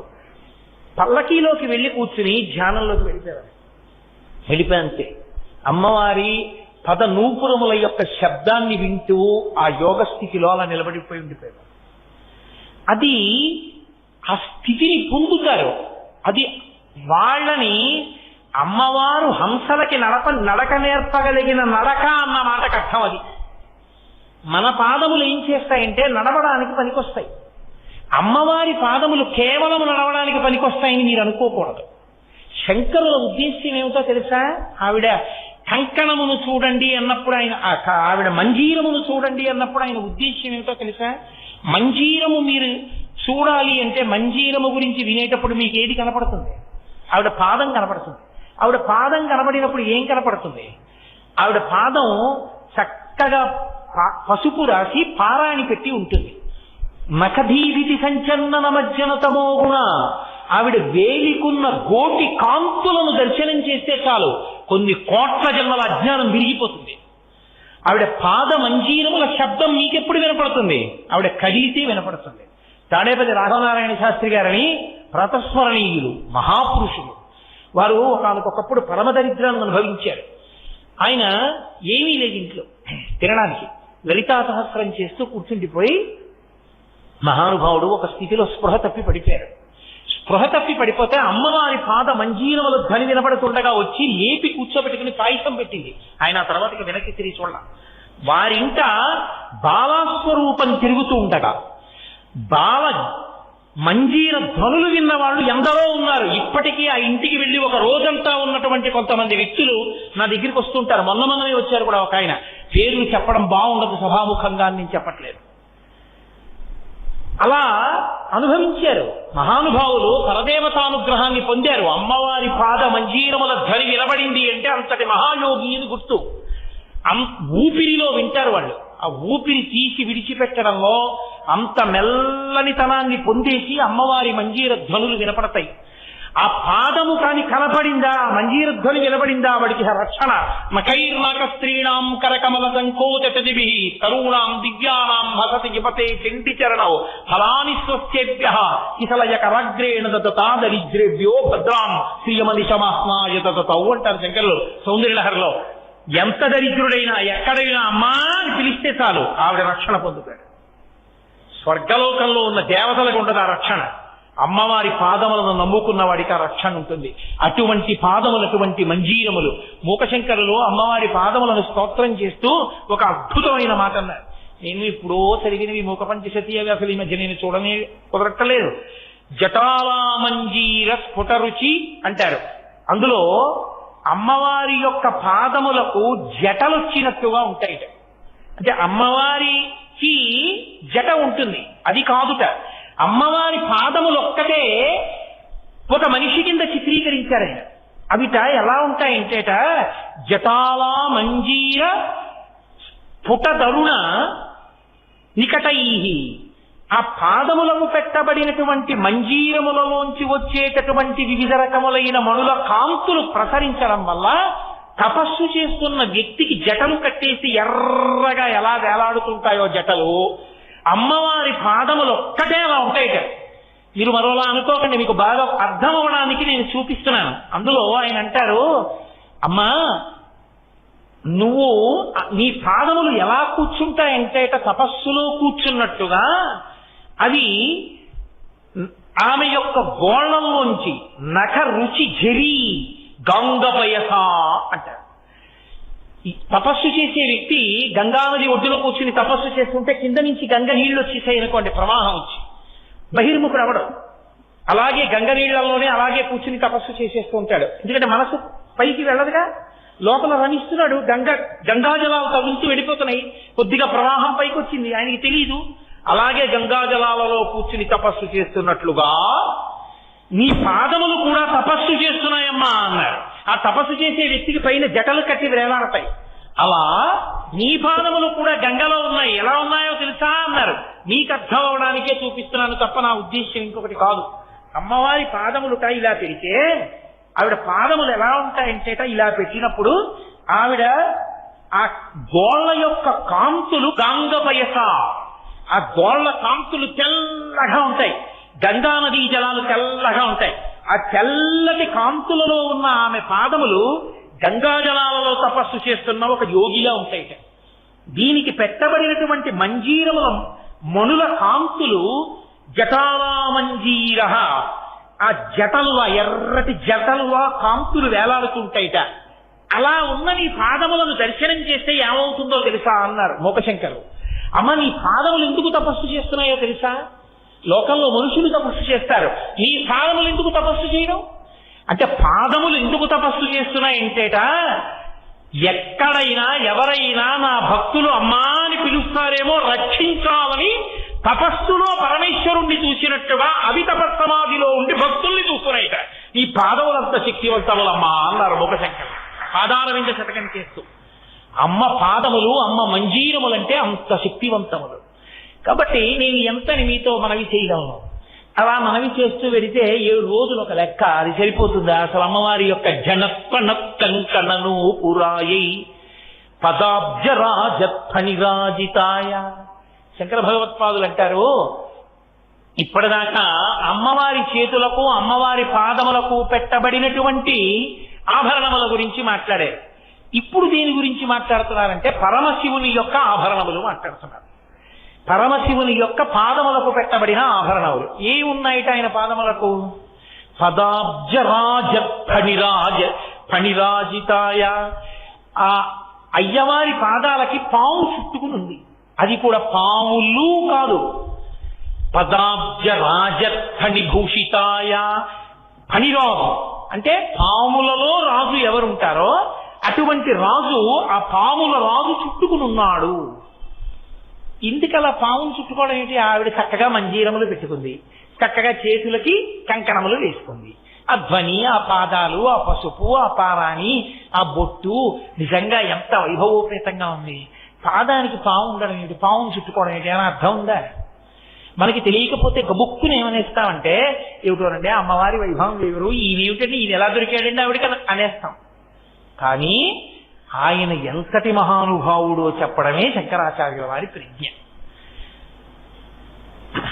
పదాబ్జరాజత్ఫణిరాజితాయ అని కదా, పాముల రాజు చుట్టుకున్నాడని కదా. దానికి ఒక పెద్ద రహస్యం ఒకటి ఉంది. ఎందుకు పరమశివుడు అలా చుట్టుకుంటాడు అన్నదానికి. ఒకానొకప్పుడు పరమశివుడు తాండవం చేశాడు. ఆ తాండవాన్ని మహాప్రళయమునందు చేసేటటువంటి తాండవం అంటారు, అది మహాతాండవము. ఆ తాండవం చేసినప్పుడు ఇంకా లోకాలు ఏమి ఉండవు, అన్నిటినీ తనలోకి తీసేసుకుంటాడు. అప్పుడు ఎవరు ఉండరు. ఇంకా మహాప్రళయ సాక్షిణి అమ్మవారు ఒక్కరే చూస్తుంది. దాన్ని ప్రళయ తాండవము అంటారు. అలాగే ఇంకొక తాండవం ఉంటుంది, దాన్ని ఆనంద తాండవము అంటారు. పరమ సంతోషంతో ఈ లోకాలన్నిటినీ కూడా నడిపిస్తూ ఉంటాడు. ఆ నడిపించే స్వరూపంలో ఆనంద తాండవం చేస్తారు. ఆనంద తాండవం చేసే సభకే నటరాజ సభ అని పేరు. చిదంబరంలో ఉంటుంది. అది చిదంబరం వెడితే చూడవలసింది ఏది అంటే ఆకాశలింగం నటరాజు. నటరాజుగా అక్కడ ఉంటాడు. చిత్ సభ అంటారు. ఆ సభలో నటరాజస్వామిగా నిలబడి ఉంటాడు ఆయన. ఆ నటరాజస్వామిగా నిలబడి చేసేటటువంటి తాండవాన్ని ఆనంద తాండవము అంటారు. అలాగే ఊర్ధ్వ తాండవము అని ఒకటి ఉంటుంది. మీరు ఎప్పుడైనా చూశారో లేదో, ఆయన కాలు ఇలా పైకెత్తేసి ఈ పైన ఉన్నటువంటి ఆ పై కప్పు ఏది ఉందో దాన్ని పాదంతో తాకుతాడు. అప్పుడు ఎలా ఉంటాడంటే ఇలా 2 కాళ్ళు ఉండవు, ఒక కాలు ఇలా ఉంటుంది, ఒక కాలు ఇలా ఉంటుంది, అలా ఉంటాడు. అలా ఉన్న ఊర్ధ్వ తాండవమూర్తి అంటారు దాన్ని. అలా కాలు పైకెత్తినటువంటి తాండవమూర్తి. ఇంకొక తాండవం ఉంటుంది. 7 రకాల తాండవాలు ఉంటాయి. ఇప్పుడు ఆ తాండవాలన్నీ చెప్పి వాటి అర్థాలు చెప్పడం కష్టం కాబట్టి నేను అసలు విషయాన్ని చెప్పే ప్రయత్నం చేస్తాను మీతో. అజప తాండవము అంటారు. అజప తాండవము లేదా అజప నటనము అని పిలుస్తారు దాన్ని. అజప నటనము అని ఎందుకు పిలుస్తారంటే జపం చేసేటప్పుడు కదలికలు ఉంటాయి లోపల. ఎందుకుంటాయంటే జపం చేసేటప్పుడు ఊపిరి పీల్చి ఊపిరి విడిచిపెడుతూ బీజాక్షరాల్ని పలుకుతూ ఉంటాడు. ఆ బీజాక్షరాల్ని పలుకుతూ ఉన్న కారణం చేత శరీరంలో ఉండేటటువంటి నాడులన్నీ ఆ శక్తిని పొందుతాయి. అవి విశేషంగా నాడులు శక్తితో నిండిపోతే ఏమైపోతుందంటే ఆ శక్తితోటి ఏ మంత్రాధిష్టాన దేవతని ధ్యానం చేస్తూ బీజాక్షరం పలికాడో ఆ మంత్రాధిష్టాన దేవత కనపడుతుంది కొన్నాళ్ళకి. అందుకు మంత్రజపం. అది మంత్రజపం యొక్క శక్తి. కాబట్టి మంత్రజపం అంత గొప్పది. అటువంటి మంత్రజపం చేత లోపల వచ్చేటటువంటి కదలికలకి జపతాండవము జపనటనము అంటారు. అంతవరకు అర్థం చేసుకోండి చాలు. అజపనటనము అని ఒకటి ఉంటుంది. అజపనటనము అన్న మాటకు అర్థం ఏమిటో తెలుసా? ఆయన ఏమీ జపం చేయడు, ఆయన ఏమీ మంత్రం చెప్పడం, ఆయన ఈ ధ్యాన స్వరూపాన్ని చూడడం. అజప అంటే జపం చేయట్లేదు. కానీ ఏం చేస్తున్నాడు? జపం చేయకపోయినా కూర్చుని ఊపిరి తీసి ఊపిరి విడిచిపెడుతున్నాడు. ఊపిరి తీసి ఊపిరి విడిచిపెడుతూ ఆయన లోపల ఒక దాన్ని చూస్తున్నాడంతే, జపం చేయట్లేదు. ఎవరు? దీన్ని త్యాగరాజస్వామి చేశారు. త్యాగరాజస్వామి అంటే నా ఉద్దేశం వాగ్గేయకారుడైన త్యాగరాజస్వామి వారు కాదు. నేను ఆయన గురించి మాట్లాడటం లేదు. ఎక్కడ త్యాగరాజస్వామి వారు పుట్టారో అక్కడ తిరువారూరులో త్యాగరాజస్వామి అన్న పేరుతో ఉన్నాడు పరమశివుడు. ఆయనకి త్యాగరాజస్వామిని పేరు ఎందుకు వచ్చిందో తెలుసా అండి? తిరువారూరులో అజపతాండవం చేస్తాడు. అక్కడ అజపనటనం చేస్తాడు. అజపనటనం అంటే అది ఒక్క శ్రీ మహావిష్ణువు గుండెల్లోనే చేస్తాడు. విష్ణువు ఎప్పుడు లోపల పరమశివుణ్ణి చూస్తూ ఉంటాడు. అందుకే శివస్య హృదయం విష్ణోస్య హృదయం శివ. ఆయన కూర్చుని లోపలికి చూస్తూ సంతోషిస్తున్నాడు పరమశివుణ్ణి. ఇప్పుడు ఆనంద తాండవమూర్తి అనుకోండి, కాలిలా పైకెత్తుతాడు, కదులుతాడు. విష్ణువు యొక్క హృదయంలో అలా కదిలి తాండవం చేయడానికి అవకాశం ఏది? అలా కదలలేదు. అందుకని ఆయన ఏం చేస్తాడంటే శివుడి యొక్క నటనాన్ని, అందుకే త్యాగరాజ నటనము అజప నటనము అని పిలుస్తారు దాన్ని. ఊపిరి తీసేటప్పుడు ఏమవుతుందని, ఇప్పుడు నేను అన్నాను అనుకోండి, నా ఉరప్పంజరం విచ్చుకుంటుంది, నేను అని వదిలేశాను అనుకోండి, ఉరప్పంజరం సంకోచిస్తుంది, చిన్నదైపోతుంది. ఊపిరి తీస్తే పెరుగుతుంది, ఊపిరి వదిలితే తగ్గిపోతుంది. విష్ణువు ఊపిరి తీసినప్పుడు కదులుతాడు, విష్ణువు ఊపిరి వదిలేస్తుంటే తగ్గిపోయి నిల్చుంటాడు. విష్ణువు ఊపిరి తీసుకుంటే కదులుతుంటాడు, మళ్ళీ వదిలేస్తే తగ్గిపోతాడు. ఈ కదిలి తగ్గి కదిలే కదలికలను ఎవరు చూస్తుంటారు? విష్ణువు చూస్తుంటాడు. అది అజపనటనం అని పేరు. దాన్ని అజపతాండవం అంటారు. ఒకప్పుడు ఏమైందంటే శ్రీ మహావిష్ణువు అలా చూసి సంతోషిస్తున్నారు. ఆయనకు ఒక విషయం గోచరించింది, లోకానికి ఒక పెద్ద ప్రయోజనం కలగవలసిన సమయం ఆసన్నమైంది అని ఆయన అదే పనిగా శివుడి వంక చూస్తూ ఆనందపడిపోతున్నారు. అన్నప్పుడు కదిలిన శివుడు, అన్నప్పుడు కదలికల్ని దింపేస్తున్న శివుణ్ణి చూస్తూ మురిసిపోతున్నారు. ఆయన మురిసిపోతుంటే విష్ణువు బరువెక్కారు. ఆయన బరువెక్కితే శేషుడికి అనుమానం వచ్చింది. ఎందుకని కిందనేగా ఉంటాడు శేషుడు ఎప్పుడు, మరి శేషపాంకు మీదేగా పడుకుంటారు. స్వామి మీరు బరువెక్కిపోతున్నారు, ఎందుకు ఇలా బరువెక్కుతున్నారు అని అడిగాడు ఆదిశేషుడు. ఆయన అన్నారు, నేను లోపల అజపతాండవం చూస్తున్నాను, శివుణ్ణి చూస్తున్నాను అన్నారు. అంత బాగుంటుందా శివనృత్యం అన్నారు. చూస్తే నీకు తెలుస్తుంది అన్నారు. ఎక్కడ చూడమంటారు అని అడిగారు. చిదంబరం వెళ్ళు, చిదంబరంలో చిత్సభలో నటరాజస్వామిగా ఆనంద తాండవం చేస్తాడు, వెళ్ళి చూడమంటారు. చిదంబరం వచ్చాడు ఆదిశేషుడు. ఏ రూపంలో వచ్చాడో తెలుసా అండి? ఆదిశేషుడుగా రాలేదు, పతంజలి అన్న పేరుతో వచ్చాడు. అందుకే పతంజలి యోగశాస్త్రం ఇచ్చారు, పతంజలి వైద్యశాస్త్రం ఇచ్చారు, పతంజలి మహాభాష్యం ఇచ్చారు, వ్యాకరణం.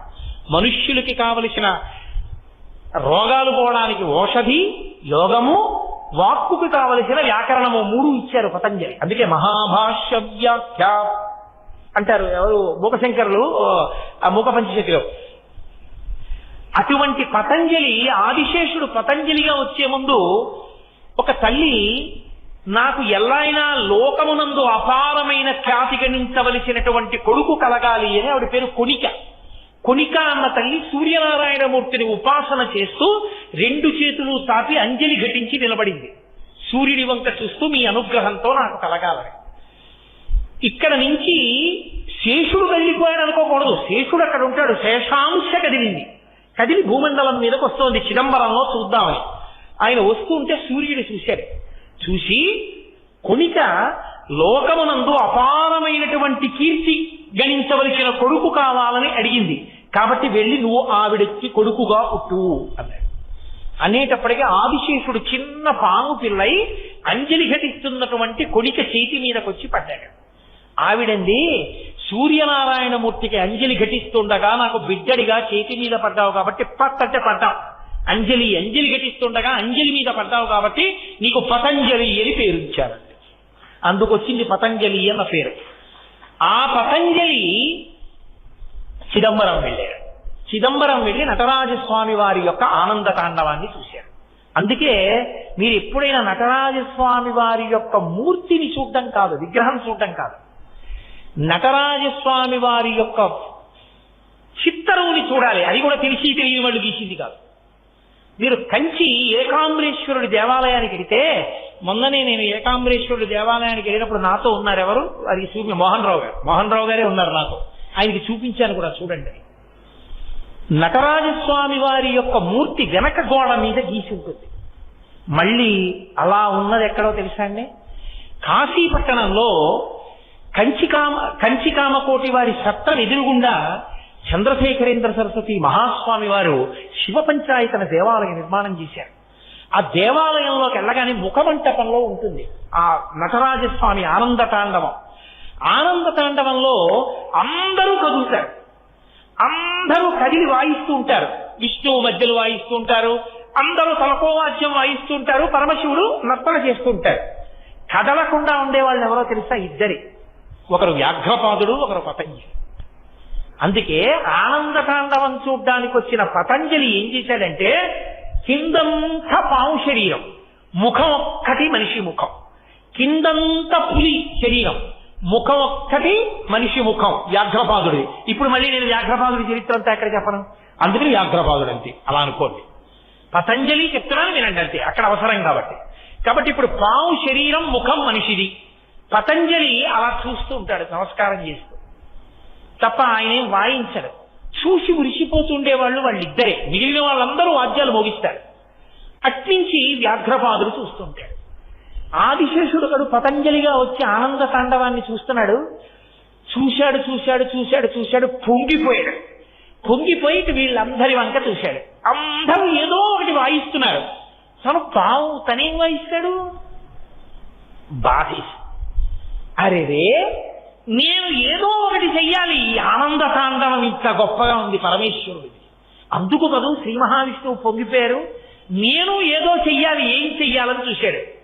చూసి ఏం చెయ్యాలో అర్థం కాక, చెయ్యడానికి నేను పావుని కాబట్టి రెండే చేయగలను. మీరందరూ చూస్తే వినలేరు, వింటే చూడలేరు. ఎందుకంటే రెండూ కలిపి ఒక ఇంద్రియంతో మనం చెయ్యం. వినాలంటే చెవులు ఉండాలి, చూడాలంటే కళ్ళు ఉండాలి. తప్ప ఒకే ఇంద్రియంతో చూస్తూ వినడం మనకు కుదరదు. చెవులు మూసేసి కళ్ళతో చూస్తూ వినమంటే కుదరదు, కళ్ళు మూసేసి చెవులతో చూస్తూ వినమంటే చెవులు చెయ్యవు. పావుకి చెవులు చూస్తాయి, వింటాయి. అందుకని నేను చూస్తూ ఇవన్నీ వింటూ మురిసిపోతానని నమస్కారం చేస్తూ ఉండిపోయాడు. అది మీరు కాశీపట్టణంలో చూడాలి. మళ్లీ కావాలి అనుకుంటే కంచి ఏకాంబరేశ్వర దేవాలయం నటరాజస్వామి వెనక గోడ మీద చూడాలి.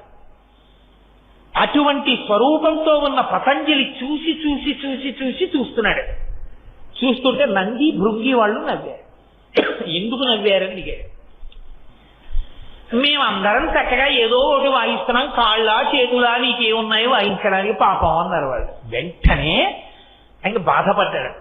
ఇన్నాళ్ళు ఆదిశేషుణ్ణి అనుకున్నాను, నిజమే కాళ్ళు చేతులు లేనివాడిని నేనేం చేయను పరమేశ్వర తాండవానికని. కాళ్ళు చేతులు అంటే ఏమిటి? కాళ్ళు బాగా సాగదీసి నడుస్తాం, చేతులుంటే పైకెత్తుతాం, ఏదో చేస్తాం. నందికి కొమ్ములు ఉన్నాయి, ఇంకోళ్ళకి కాళ్ళు ఉన్నాయి, ఇంకోళ్ళకి చేతులు ఉన్నాయి. కొమ్ములు కాళ్ళు చేతులు లేని కవిత్వం చెప్తాను, అద్భుతమైన కవిత్వం. శివతాండవం మీద 8 శ్లోకాలు చెప్పాడు. అందుకే ఆ 8 శ్లోకాలకి ఎక్కడా దీర్ఘాక్షరం ఉండదు, ఒక్క దీర్ఘాక్షరం కూడా ఉండదు, అన్ని హ్రస్వాక్షరాలే. అంటే కాళ్ళు చేతులు కొమ్ములు లేని కవిత్వం చెప్పారన్నాడు. అలా తాండవం గురించి చెప్పిన కవిత్వం ఇంకోటి లేదు. అంత అద్భుతమైన కవిత్వం చెప్పి వాళ్ళందరూ మురిసిపోయారు. మురిసిపోయాక నర్తన చేస్తున్న శివుణ్ణి చూసి, మీ అందరూ అన్ని వాయిస్తున్నారు, నేను వాయించలేకపోయాను కదూ, కాబట్టి పరమేశ్వరుడికి నేను భూషణం అయిపోతాను, ఆభరణం అయిపోతానని ఎగిరి వెళ్లి పరమశివుడు కాలుకి చుట్టుకున్నాడు. ఓ కాలు అది శంకరాచార్యుల వారు తీసుకొచ్చి ఇక్కడ చెప్తున్నారు. పదాబ్జ రాజఖనిరాజితాయ, ఒక కాలుకి ఫణిరాజు ఉన్నవాడా అని పిలవడం వెనక ఉన్న ఉద్దేశం అది. ఆదిశేషుడంతటి వాడా పాదాన్ని చుట్టుకున్నాడు. అంత గొప్ప ఆనంద తాండవం. నటరాజు అంటే ఏమిటో తెలుసా అండి?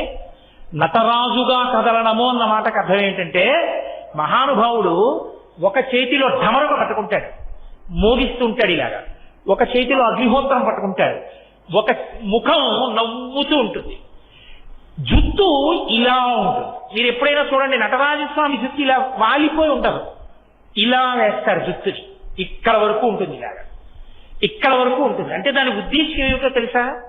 నటరాజస్వామి తాండవం చేసేటప్పుడు కొప్పు ఉండదు కదా, మరి జారిపోతుంది, ఉండిపోయి జటలు కదా ఇలా ఉంటాయి ఆయనకి. ఆయన తాండవంలో వేగంగా ఇలా అన్నాడు, ఈ జుత్తంతా జటలు ఇలా తిరిగి. ఇప్పుడు మళ్ళీ ఇటు తిరగడానికి ఆగాడు అనుకోండి, ఈ జడలు ఇలా పడిపోతాయి.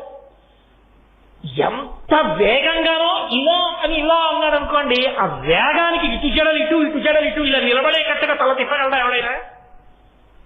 ఆయన తిప్పుతాడు తాండవంలో. అంటే మీరు అసలు ఊహించలేరు ఆ వేగాన్ని.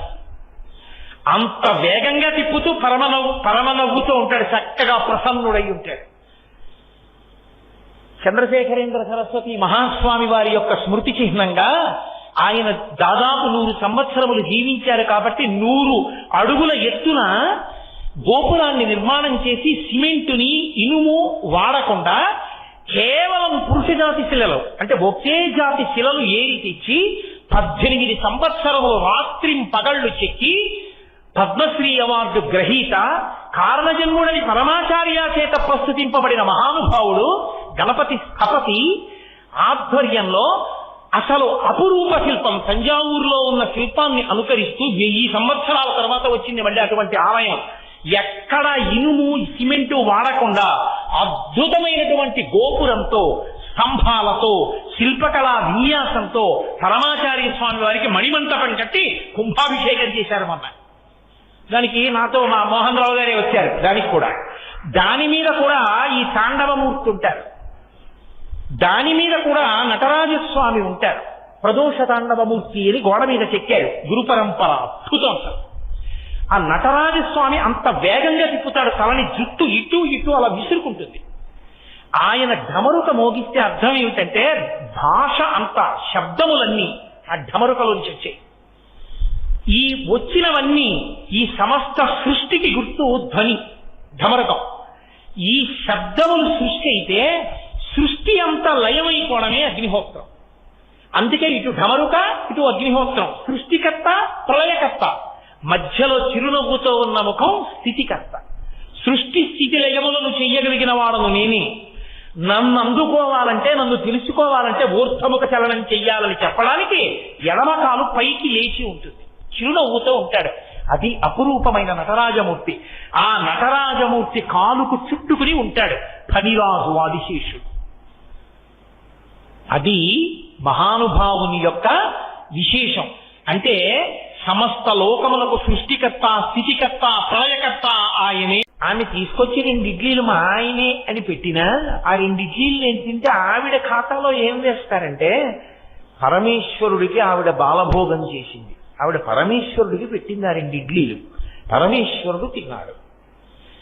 ఇప్పుడు నా వైపు నుంచి, పురుషుడి వైపు నుంచి ఈశ్వరుడికి ఏదైనా పెట్టడం అంత తేలికైన విషయం కాదు. కానీ స్త్రీ వైపు నుంచి నిరంతర భగవదార్చన చేసే అవకాశం వాళ్ళకు ఉంటుంది. నాన్నగారండి మీ పంచె మడత పెట్టి అక్కడ పెడతాను, నాన్నగారండి కాళ్ళు పక్కన, ఇది కొడుకు కర్తవ్యం. ఇది చేసేటప్పుడు మా నాన్నగారు నా ఫీజు కట్టారా కట్టలేదా, మా నాన్నగారు నాకు డబ్బు ఇచ్చారా ఇవ్వలేదా అన్నదాన్ని బట్టి కాళ్ళు కడుక్కోవడానికి నీళ్ళు ఇవ్వడం ఉండదు. తండ్రి ఇచ్చినా ఇవ్వకపోయినా నీ కర్తవ్యం నువ్వు చేసేయాలి. అందులో ఇంకా మళ్ళీ ఏమి రాజీ ఏం ఉండదు. అందుకే